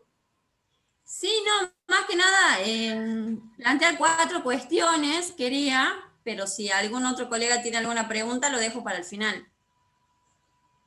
No sé. No, Analía, decila. Total, vamos hablando así. Venía hablando del doctor Roldán Vázquez, y bueno, sí. He sido alumna, estuvimos en juicio oral, y la verdad que es un placer escucharlo siempre. Y el otro día tuvimos la oportunidad, no sé si habrá estado alguno de los colegas, que un colega particular expresó que no había podido tener contacto con su cliente, que no le habían dado acceso al legajo, y eso lo ha planteado, y se armó como toda una cuestión en la misma audiencia, y él hizo respetar a la defensa privada, y la verdad que eso me pareció increíble, que es algo que nos venía pasando, que nadie nos escuchaba, y sentarte en una audiencia y tener la oportunidad que un juez haga valer a la defensa técnica privada en particular, que son cuestiones que no le pasan a la defensa pública, la verdad que fue un placer. Eso es increíble. Bueno, eso con respecto al juez. Increíble. Sí, totalmente. Se aplica realmente los pactos internacionales y todo lo que él nos enseñaba en la facultad, obviamente. Con respecto al fiscal, me parece que hubo una de las primeras audiencias en las cuales el fiscal, yo más que nada que estaba desde casa o por ahí desde el estudio que podés escuchar, con palomitas de maíz viendo cómo se desarrollaba una audiencia, que uno viendo desde casa puede decir, no, yo hubiese hecho esto, hubiese hecho otra cosa, pero tenés que estar en la audiencia. Así es. El fiscal me parece que estaba alegando como cuando alegas en un juicio oral del viejo código. O sea, y estaba haciendo una formalización de cargos. Y la defensa en ese lugar no decía nada. Me parece que hubo como abuso de parte de la fiscalía en lo que hace la formalización de cargos. Tiene que ser una situación de hecho clara, precisa y circunstanciada de alguna manera, y que tenga una calificación. Me parece que ese era el punto de la formalización de cargos. Me parece que por parte de fiscalía se trataba más bien de un alegato, y no de apertura ni de clausura, sino de un alegato del viejo código. No sé si lo habrás apreciado así. Yo creo que ya sé a qué caso te referís, que no vamos a decir, pero creo que sí sé, yo también he visto una formalización así, que puede ser el mismo. Sí, para mí, digamos, eso no, la formalización puede perfectamente el fiscal sentarse y no es que puede, tendría que ser así, relatar una historia en el sentido de contar hechos que han pasado, ¿sí? Contar hechos con lenguaje claro. Pero en la formalización el fiscal no tiene que hacer ninguna valoración, como si es a lo que la misma audiencia que estamos hablando, que el fiscal ha hecho una valoración ya total de la prueba y una valoración digamos, sí, era una argumentación como si hubiera sido un alegato de clausura. Y ahí en ese caso, en la formalización lo único que tiene que hacer es presentar los hechos y decir cómo respalda cada hecho la evidencia, y que de hecho eso no quedaba claro, ¿sí? Era como una, digamos, no quedaba claro qué evidencia respaldaba cada una de las afirmaciones que estaba haciendo, qué es lo que tendría que hacer. Totalmente. Y bueno, eso que decía el doctor Roland Vázquez no me extraña, pero lo que sí me extraña, o sea, no me extraña de él, pero sí me parece, digamos, no puede haber un distinto ejercicio del derecho de defensa según que sea pública o privada. No puede haber, digamos, el derecho de defensa y la defensa técnica es una, no puede haber una contemplación distinta al defensor público y otra al privado. Al contrario, porque incluso el defensor público ha tenido seguramente quizás más medios para entrevistarse con el defendido, tiene una estructura, entonces eso sí es algo que van a tener que pelear ustedes desde el colegio o desde el ejercicio profesional y litigarlo en las audiencias, ¿no? Yo creo que esta publicidad que tienen las audiencias ahora va a hacer que los jueces, gracias a Dios, esa es una de las ventajas del sistema, que los jueces se sientan observados y se den cuenta que no pueden hacer lo que quieran en las audiencias. Yo en relación a esto que planteaba Analía rápidamente, no sé cuál es la audiencia, pero mejor que no lo sepa, digamos, para que pueda ser más a mí me parece, Analía, que en ese caso, esto es, como nosotros siempre decimos, decisiones estratégicas, constantemente decisiones estratégicas. Es decir, no nos enseñan estrategia, tenemos que aprender. ¿No? No nos enseñan persuasión, tenemos que aprender. No nos enseñan gestión, tenemos que aprender. Pero, ¿por qué decisiones estratégicas todo el tiempo? Y capaz que si a mí se me sienta un fiscal al frente y el fiscal me empieza a hacer una formalización de acusación con un nivel de argumentación muy elevado, bueno, pero capaz que son como las objeciones en el juicio oral, ¿no? Yo digo, bueno, es mi oportunidad de ver qué tiene el fiscal y hasta dónde quiere llegar y qué no tiene, y tomar nota de eso. Entonces, porque siempre volvemos a lo mismo, salvo que tengamos un defecto grave, una lesión, una garantía constitucional, o que haya, evidentemente, como dice Vanessa, tenemos la evidencia ahí para plantear y para contestar la formalización de acusación, ese es un momento estratégico en el que no hay que hablar. Miren, los norteamericanos tienen una regla, y es que le dicen a los defendidos, no abras la boca, no la abras. No la abras porque en el momento que vos abras la boca yo pierdo el control de la defensa. Y no hables con nadie, ni siquiera cuando esté en la cárcel o en la comisaría, hables con el que viene y te trae la bolsita con la comida porque no sabés. Bueno, es lo mismo esto, hay momentos en que hay que callarse y hay que quitarse el ego, sacarse el ego, y aunque uno vea que el fiscal está metiendo la pata en el barro, hay que callarse. Hay que callarse. Bueno, anotar todo, junto todo mi argumento, armo mi teoría del caso y yo sé que en 1 mes, 2 meses, 3 meses voy a ir a una audiencia de control de acusación y le voy a decir, ahora es mi turno, como dice Iron Man en la película, ahora es mi turno, ¿sí? Y me defiendo. Entonces, ese también es un pensamiento estratégico, ¿no? Desde mi punto de vista. Pero sí, seguro vamos a encontrar muchos desajustes de ese tipo. No hablo más. Otra cuestión, no sé si me permitís, sí. Vanessa. Sí, por supuesto. Vos dijiste que tratemos de cuestionar o por lo menos hacer que declare el imputado en el caso que se trate de cuestionar una medida de coerción, por ejemplo la detención en este caso. Me parece que se hizo regla en varias audiencias que vi que se hacía declarar al imputado o al acusado en este caso sobre el hecho en particular y no porque estaban defendiendo o cuestionando la medida de coerción. Y en ese lugar habilitaban a que se le hagan preguntas al imputado. Y lo que me hizo ruido en ese lugar es que el juez también preguntaba, pero no eran los fines de aclarar cuestiones, sino que hacía preguntas y me parece que estaba de alguna manera supliendo deficiencia de las partes, sea de la fiscalía o sea de la parte de la defensa. No sé qué opinas si viste algo así. No, yo creo, a ver, mira, voy a hacer una separación ahí en lo que vos planteás. Si es relacionada con el control de detención o con la medida cautelar, yo creo que en la medida en la que el defendido, uno haya hablado y diga este tipo sí va a poder hablar, no va a meter la pata, son muchos requisitos, ¿no? No sé si se acuerdan del meme ese que está el abogado alisando todo el cemento, dice el abogado defensor y dice el cliente y aparece un gato pisando todo el cemento fresco. Bueno, si el defendido no es un gato que va a pisar el cemento que uno acaba de alisar, que hable en esos dos casos. Mientras no se metan los hechos, estamos hablando de la audiencia de formalización. Si yo sé que mi defendido es así, lo hago hablar. Ahora, sobre los hechos, y ahí, en ese caso en el que hable, a mí no me parece mal que el juez le pregunte, cuando sea relacionado con la detención, al contrario. Un juez que le pregunta, señor, ¿qué le ha pasado? Cuénteme quién le ha hecho eso. ¿En qué momento ha llegado la policía? ¿Qué ha pasado cuando usted llegó a la policía? Porque el abogado defensor está dormido o porque el abogado defensor ha dicho no tengo nada que plantear, es un juez que está cumpliendo con su rol de audiencia de control de detención, que es control de garantías, digamos, protección de garantías. Ahora, cuando ya se relaciona con los hechos del caso, me parece que la defensa se tiene que oponer a ese tipo de preguntas, obviamente, y es más, pero aparte básicamente le tiene que decir al defendido no conteste.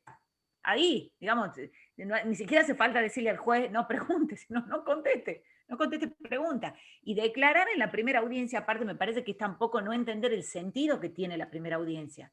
La primera audiencia es una audiencia simplemente para que el tipo sepa que hay una investigación en su contra, lo digo así muy simplemente, y quizás hasta ni haya pedido medidas cautelares, es simplemente eso, y para controlar esa detención y ver qué pasa, no es para más que eso. Ahí, salvo una excepción, no se va a definir el destino del caso ese. Entonces, ¿para qué lo quiero hacer declarar?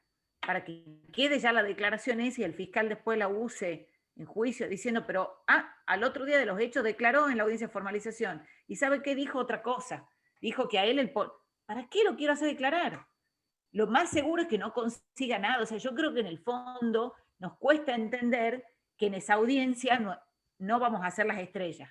¿Sí? En esa audiencia no vamos a hacer las estrellas, salvo que tengamos una detención mal hecha. ¿Sí? Y eso, como dice Adolfo, tiene que ver con eso, con acostumbrarnos a perder el ego y a que muchas cosas vamos a decir, no tengo nada para decir, no tengo nada para decir, no tengo nada para decir. ¿Sí? Así que bueno, esa es mi... Pero sobre preguntas, sobre hechos, sí, yo directamente le diría no conteste, y si el defendido es un pavo que sigue contestando, le diría al juez, señor juez, usted no puede hacer preguntas sobre hechos, claro. Que puede pasar que el defendido sea medio pavo. Ya. Bueno, respecto a las audiencias medidas cautelares, hemos dicho más o menos la mayoría de las cosas, plantéenlo como si fuera un alegato de apertura. El juez quiere saberlo primero en los primeros 20 segundos, no... Fíjense la diferencia. Conforme lo dijo la Corte en tal sentencia y lo ratificó la Cámara de Casación, la libertad es un principio, en serio, yo les digo que piensen como si fueran el juez, tienen 5 audiencias por adelante, están desde las 10 de la mañana y se sienta un abogado y les habla de la libertad, las reglas en el proceso. Díganme si no lo quieren matar. O sea, también pensemos que son humanos los jueces. ¿Qué quiere saber en ese momento el juez? Señor juez, mi defendido es el único sostén de familia.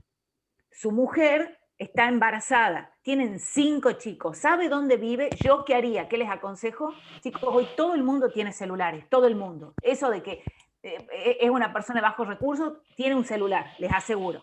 Foto de la casa, foto del lugar donde vive, que lo más seguro, o muchas veces, es un lugar de escasos recursos. Por supuesto, si lo defiendo al Chapo Guzmán, no le voy a pedir foto del lugar donde vive, pero foto del lugar. Perdón, mi celular que se activa solo. Foto del lugar donde vive, foto de los hijos, si tiene, y él me autoriza y puedo mostrarlos y demás. Foto del lugar donde trabaja. Señor juez, él vive en esta casa. Su mujer está embarazada. Fíjense que la mujer podría estar en la audiencia, o sea que yo muestre una foto de su mujer no tendría nada de malo porque ella podría estar en la audiencia pública, porque es una audiencia pública. Mi defendido vive en esta casa. Él trabaja de changarín, trabaja 5 veces a la semana en tal lugar. Si fuera en un lugar que tiene... Él no se va a escapar, si esa fuera la argumentación del fiscal, porque si se escapa, esos 5 chicos que usted acaba de ver y esa mujer que está embarazada no tienen de qué comer. Eso es lo que quiere saber el juez.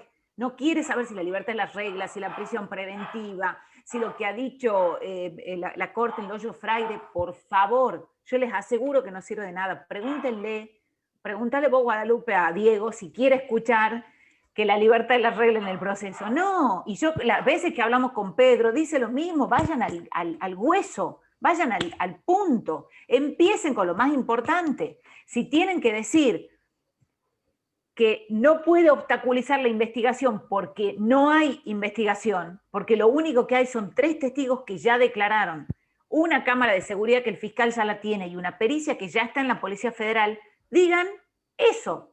No puede obstaculizar la investigación porque los 3 testigos que hay ya, digan eso, no digan más cosas. Yo sé que esto que yo les digo, como dice mi hija, nos hace parecer menos inteligentes, o creemos. Yo les aseguro que el juez va a agradecer, y cuando ustedes se sientan a decir, qué suerte que está, no sé, Andrés Villafañe de abogado, porque viene con lo aposta, y no me empieza a delirar con la jurisprudencia y no me quiere enseñar procesal. Yo les aseguro, y eso también construye una credibilidad nuestra. Otra cosa, no afirmen cosas que no saben, o que no tienen la constancia. Y relacionado con la investigación de la defensa, saquen fotos, entrevístense con los vecinos por WhatsApp o por Zoom, y hagan de lo que se han entrevistado con los vecinos, si ustedes no tienen a alguien que lo haga por ustedes, hagan un pequeño resumen y díganle al juez, hoy a la mañana hablé con el señor tanto por WhatsApp, el número del señor es tanto, el señor me dijo esto, yo tengo acá la entrevista. El fiscal en esa audiencia tiene la obligación, si piensa que es mentira, de mostrarle al juez que es mentira. Hay una costumbre que hacen algunos jueces, que incluso yo lo he visto a Pedro una vez haciéndolo, que es decirle a las partes, antes de que empiece, señores, lo que ustedes me digan acá, yo lo voy a tomar como cierto, salvo que la otra parte me muestre que están faltando a la verdad, o que hay algo que no es así. Ejemplo, yo llego y le digo al juez, señor juez, mi defendido vive en esa casa en la que yo le acabo de mostrar la foto desde hace 10 años. Tiene ahí a sus 3 hijos. Él vive ahí con su mujer. Y yo le traigo como prueba de esto que le estoy diciendo, 2 entrevistas que hice con los vecinos. Me entrevisté con la señora tanto y la señora tanto, viven en tal lugar, me dijeron tal cosa. El fiscal, señor fiscal, el fiscal puede decirle, señor juez, la fiscalía ha ido al mismo lugar que acaba de decirle la defensa. Y se ha entrevistado no solo con las 2 señoras del lado, sino con los vecinos, 3 de adelante y 2 de los 2 costados. Y nos han dicho todo lo contrario, nos han dicho que el señor tiene otra familia, que no vive ahí, que esta es una ex mujer. Lo que pasa es que las 2 señoras que viven al lado de la casa, según nos dicen los otros vecinos, no sé, son íntimas amigas del señor y son amigas de la mujer. El fiscal tendrá que mostrar que lo que yo estoy diciendo no basta para sustentar, pero nos acostumbremos a eso, a llevar evidencia, nos acostumbremos a usar lo que nos permite Zoom.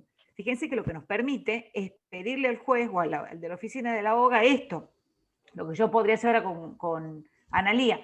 Analía, le pido permiso para que me deje compartir pantalla. Incluso nos ha simplificado. Nosotros con Adolfo nos compramos, para que se dé una idea del grado de locura que tenemos, nos compramos un cañón. No vamos a ninguna audiencia ni juicio sin el cañón. Es un cañón, no un arma. ¿No? También podemos comprar un cañón. Nos compramos un cañón para proyectar. Y a todas las audiencias vamos con nuestro cañón. Entonces, nosotros tenemos que mostrar un recibo de sueldo. ¿Cómo lo mostramos? ¡Pum! En la pared del tribunal oral. Es otra cosa, no es lo mismo. No es lo mismo decirle al juez, y el señor trabaja en la agrícola tanto. ¡Pum! Foto de la agrícola. ¿Quién no le saca una foto con el celular? ¡Pum! Foto del certificado. Y ahora, perdón, Adolfo, ya termino. Ahora tenemos la ventaja que no necesitamos nuestro cañón y todo el traslado que hacemos, sino pido permiso y comparto pantalla. Pido permiso y le muestro el mapa donde es la casa de mi defendido. Tengo el Google ese que muestra la foto desde arriba. Puedo hasta mostrar, digamos, tenemos como que extremar nuestra imaginación, y yo les aseguro que los jueces lo van a agradecer, porque le estamos dando tanta información que hasta les es más fácil tomar la decisión. Perdona.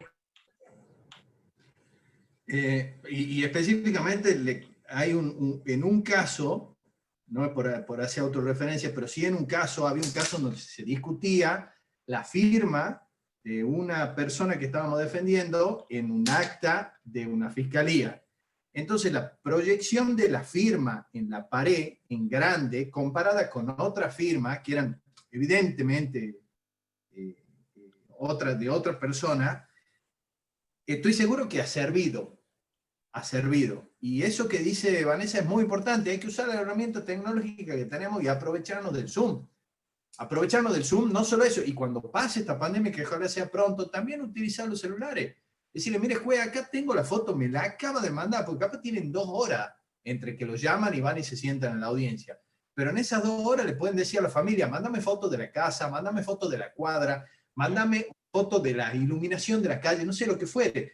Y pueden tener la evidencia ahí para mostrarla. Coincido. Hay otro ejemplo que les doy, las detenciones o las detenciones hechas incluso para el control de detención, una detención hecha en determinado lugar a determinada hora. ¿Ustedes saben en verdad si en ese lugar se veía, si en ese lugar es verdad que el policía observó de qué manera? Bueno, ahí sí, les vuelvo a decir, usemos lo que tenemos ahora, que son las redes, el celular, el chat. Esa persona seguramente tiene familia, seguramente esa persona tiene a alguien que vive ahí, foto del lugar a la misma hora en la que ocurrió el hecho. Y esa foto se la muestro al juez. Si algo tiene de ventaja este sistema, a diferencia del anterior, que juega a favor, pero que nos pone una gran carga sobre la espalda, es que el juez llega libre de prejuicio a la audiencia. ¿Qué prejuicio? En el sentido, no vio nada, no tuvo el famoso expediente y no viene con la idea hecha de si el defendido de ustedes es o no es, si en verdad es el que estaba o no estaba, si la policía lo actuó bien o no. Llega libre de prejuicio. Ojo, la mochila nuestra es mucho más pesada porque dependerá de nuestra acción lo que el juez decida. No va a hacer nada más de lo que nosotros le pidamos, ni puede hacer nada menos. O sea, bueno, puede hacer menos, pero me refiero, puede tomar una decisión adversa, pero en nosotros está darle todos los elementos. Entonces, en temas cautelares, yo lo había puesto como uso de apoyo gráfico, usen apoyo gráfico. Aprovechemos esta herramienta que nos permite no tener cañón y tratemos de, yo siempre digo, en los alegatos de clausura, yo siempre creo que el juez llega al alegato de clausura sabiendo qué va a resolver en general. ¿Qué es lo que creo que puede variar? Y hago esta equiparación con el tema de la cautelar. Puede variar la escapatoria que yo le doy, y esto no lo digo en sentido malo, ¿no? Si yo le argumento de tal manera que mi argumentación sea sólida y que yo le esté dando la posibilidad de que la argumentación mía sea a la que él mismo llegaría, y va a ser mucho más difícil que pueda tomar otra solución. Entonces, en tema de cautelares, eso, extremar la astucia, sirve mucho más que yo le muestre acá en la pantalla al juez la foto de, no sé, de la cena de fin de año de la empresa donde él trabaja hace 20 años, con el certificado de trabajo, sirve mucho más que yo le cuente lo que ha dicho la Corte Suprema sobre la excepcionalidad de la prisión preventiva, les aseguro. Si lo sabe, no se lo voy a enseñar. A Pedro ustedes no le van a enseñar, al doctor Roldán Vázquez no le van a enseñar nada de derechos humanos, nada, ¿sí? Y si es un juez que no es Roldán Vázquez, no quiere aprenderlo y no lo va a aprender en la audiencia, ¿sí? Entonces, de ninguno de los dos casos sirve. A uno no le van a enseñar y el otro no lo quiere aprender y menos de nosotros. Esto, que es importante, que hoy nos pasó en la clase en la facultad. Y yo creo que con esto vamos a tener que terminar porque se nos está terminando el tiempo y nos va a quedar una audiencia, que es justo la de control de acusación, que es la audiencia más difícil, es más importante y es en la que nosotros más hemos trabajado en nuestro estudio porque hemos hecho muchos cursos de valoración probatoria y es una audiencia muy importante, es la más importante para la defensa, la más importante, pero me parece que no nos va a dar el tiempo. Pero sí quería, la última cosa en relación a medidas cautelares. Todos sabemos que el fiscal tiene que poner un tiempo a la medida. El tiempo de la medida tiene que estar relacionado únicamente con las medidas probatorias que le quedan para hacer, únicamente, no con la peligrosidad procesal, no con el riesgo procesal, ¿sí? Entonces puede ser una persona en la que el fiscal haya hecho una excelente argumentación y tenga mucha evidencia sobre el riesgo procesal, pero resulta que no tiene la posibilidad de, no tiene una investigación muy larga, lo tiene hecho. Entonces, a ver, los 90 días que me pide, los 60 días que me pide, no pueden estar en relación con el riesgo procesal, sino con el riesgo procesal en relación a las medidas que le quedan, ¿sí? Si no, estamos de nuevo en el viejo sistema, lo quiero preso hasta que llegue el juicio, y el juicio, bueno, cuando llegue el juicio, no, si usted lo quiere 90 días preso, dígame cuál es la medida que le va a llevar 90 días. Y entonces ahí de nuevo la actuación de la defensa tiene que ser muy proactiva y discutir, mire, han declarado los 2 testigos, la pericia ya está en manos de la policía, ¿qué medida es la que quiere el fiscal? ¿Cuánto le puede demorar esa medida? Y discutir el tiempo así. Y por último, y después si quieren hacemos preguntas para que, por último, porque me parece que el control de la acusación no vamos a tener tiempo porque es mucho. Ya no me acuerdo qué les iba a decir, me colgué, con relación a las cautelares. Bueno, no, paso, me colgué, Adolfo, si querés decir algo, ya me voy a acordar qué era lo que les iba a decir, porque es algo que se me había ocurrido y me olvidé. Bueno, se acaba de largar un snack, touch, ¿cómo es? Hashtag, hagamos otra reunión, otro día.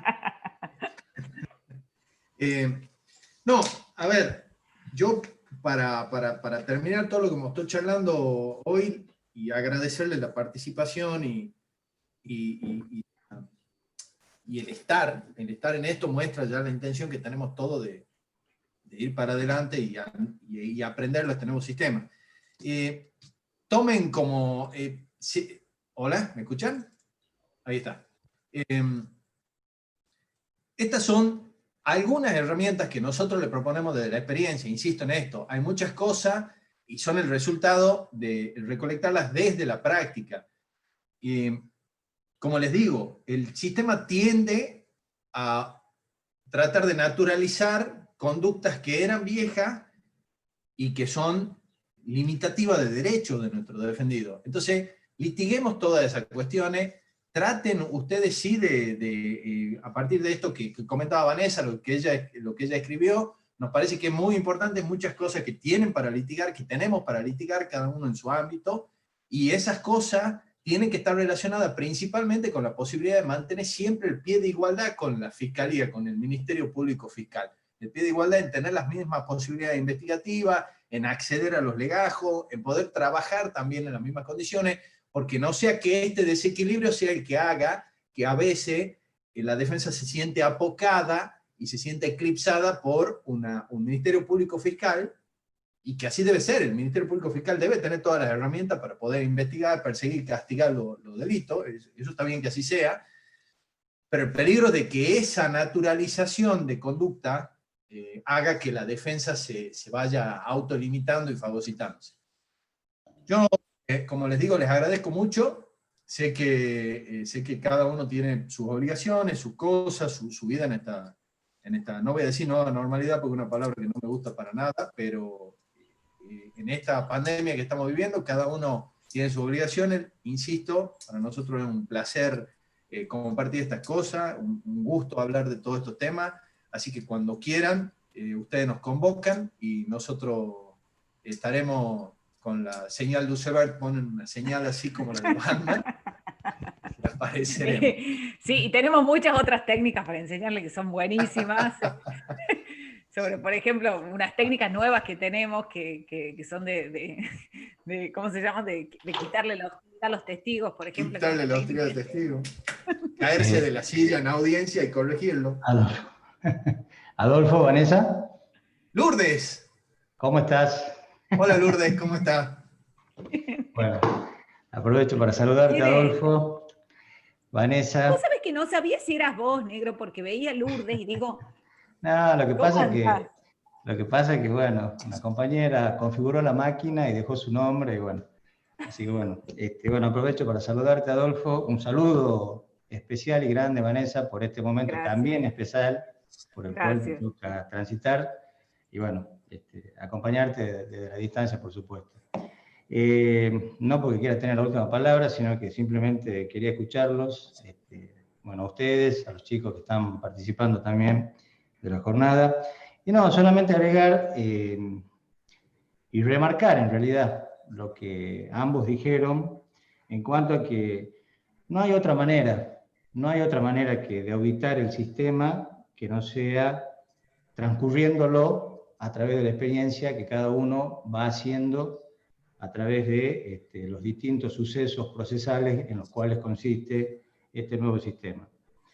Y me parece que el rol que nos toca, defensa, fiscalía, acusador, defensor, defensa oficial, defensa particular, tiene que ver en este momento inicial, ¿no es cierto?, donde empieza a rodar este nuevo sistema, tiene que ver con frenar en lo posible esa inercia inquisitiva o inquisitoria, de la cual todos somos tributarios. O sea, en definitiva, todo el mundo tiene, como decía Adolfo, tiene esa especie de virus inoculado, ya que estamos en época de pandemia, que tiene que ver con aquel sistema, y esa inercia, a veces por una cuestión inconsciente, se pone de manifiesto, pero yo creo que es mucho más grave cuando se pone de manifiesto en los jueces. Por eso insisto en la importancia de la responsabilidad en el ejercicio de la función de las partes, en frenar con respecto a la función ya de lo que es la magistratura, esa inercia inquisitiva para todo lo que tiene que ver con lo que ustedes comentaron. Una breve consideración sobre lo que tiene que ver con la audiencia de formalización. Creo que coincido, Vanessa, en cuanto a que es la etapa inicial, preliminar, y por lo tanto no hay que darle otra envergadura más allá del carácter multipropósito de la audiencia, porque me parece que es introducirnos por ahí en situaciones en las cuales no es necesario. O sea, no tiene sentido ir más allá cuando en realidad no lo hay, y ya habrá el momento procesal oportuno, como ser un control de la acusación o alguna audiencia que tenga que ver con la revisión de una medida cautelar o discutir cuestiones puntuales, en los cuales sí uno ya puede, creo, entrar más en lo específico y no ser tan puntilloso cuando en realidad creo que la cosa es más sencilla. Pero bueno, vuelvo al principio y digo que esto hay que transitarlo, hay que experimentarlo, y es la única manera de poder saber cuáles son los defectos, cuáles son las virtudes, y sobre todo en qué condiciones está uno de poder aportar para que el sistema funcione mejor. Y por último, bueno, está muy bueno la temática de la jornada, de la charla, porque creo que comentar desde la experiencia es lo más valioso.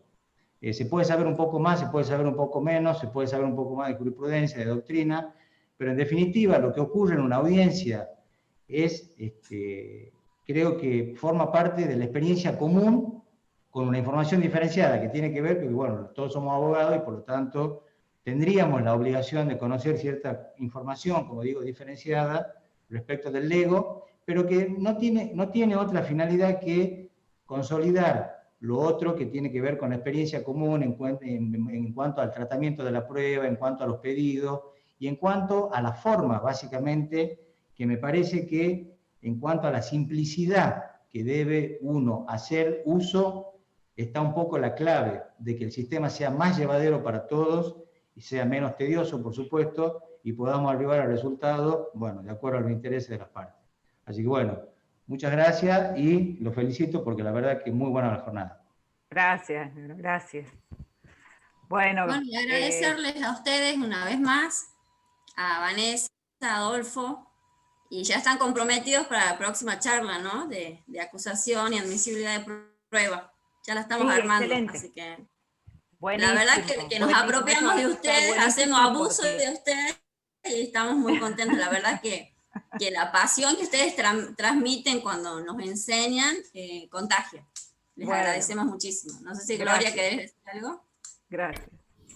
No, realmente son increíbles. Muchísimas gracias a los dos. Cada vez que nos exponen algo y nos van formando y nos van haciendo entender y abrir la cabeza en este nuevo sistema para que los letrados tengamos la capacidad y la apertura mental para verlo de otra forma y dejar de ser inquisitivos. En mi caso me ha tocado en el nuevo sistema, todo soy querellante, no soy defensora todavía, soy querellante, y las víctimas todavía no son tratadas debidamente como corresponde en el nuevo sistema. Las víctimas están siendo desplazadas y el fiscal actúa como defensor de la víctima y la querella queda como en el aire, y es muy difícil actuar, interactuar, incluso el juez no te permite muchas situaciones. Y yo tuve que pedir medidas que no había solicitado el fiscal. Entonces es difícil todavía, en este caso para los querellantes, tener esa apertura dentro del nuevo sistema. Eso sí, estamos ahí entre comillas. Bueno, ahí en el caso ese te diría que es el mismo consejo sí que a los defensores, ¿no? Hay jueces que no se olvidan de la víctima, que le dan la palabra, que le preguntan, y otros que sí. Y bueno, ahí por suerte tienen a vos, así que estoy segura que estoy maltratando. Muchísimas gracias, son unos genios. Queremos más, ¿no? Queremos seguir aprendiendo. Gracias por invitarnos. Gracias a ustedes. Gracias, un placer. Tengo es un placer. una pregunta. Primero agradecerle a los dos, saben de mi admiración que le tengo a los dos. Adolfo, vos has hablado de las reglas de la profilaxis. ¿Cómo las busco? ¿Cómo las tengo? ¿Cómo las consigo? Yo la voy a ver. Yo si querés... O vos, Vane, no sé si alguno tiene... Miren, si querés hagamos una cosa, porque nosotros no tenemos un grupo común, pero yo sí podemos hacer, a vos te las puedo pasar, pero al resto de los participantes por ahí se las puedo pasar a Analía para que ella se las comparta, si querés, Adolfo. ¿Ah? Sí.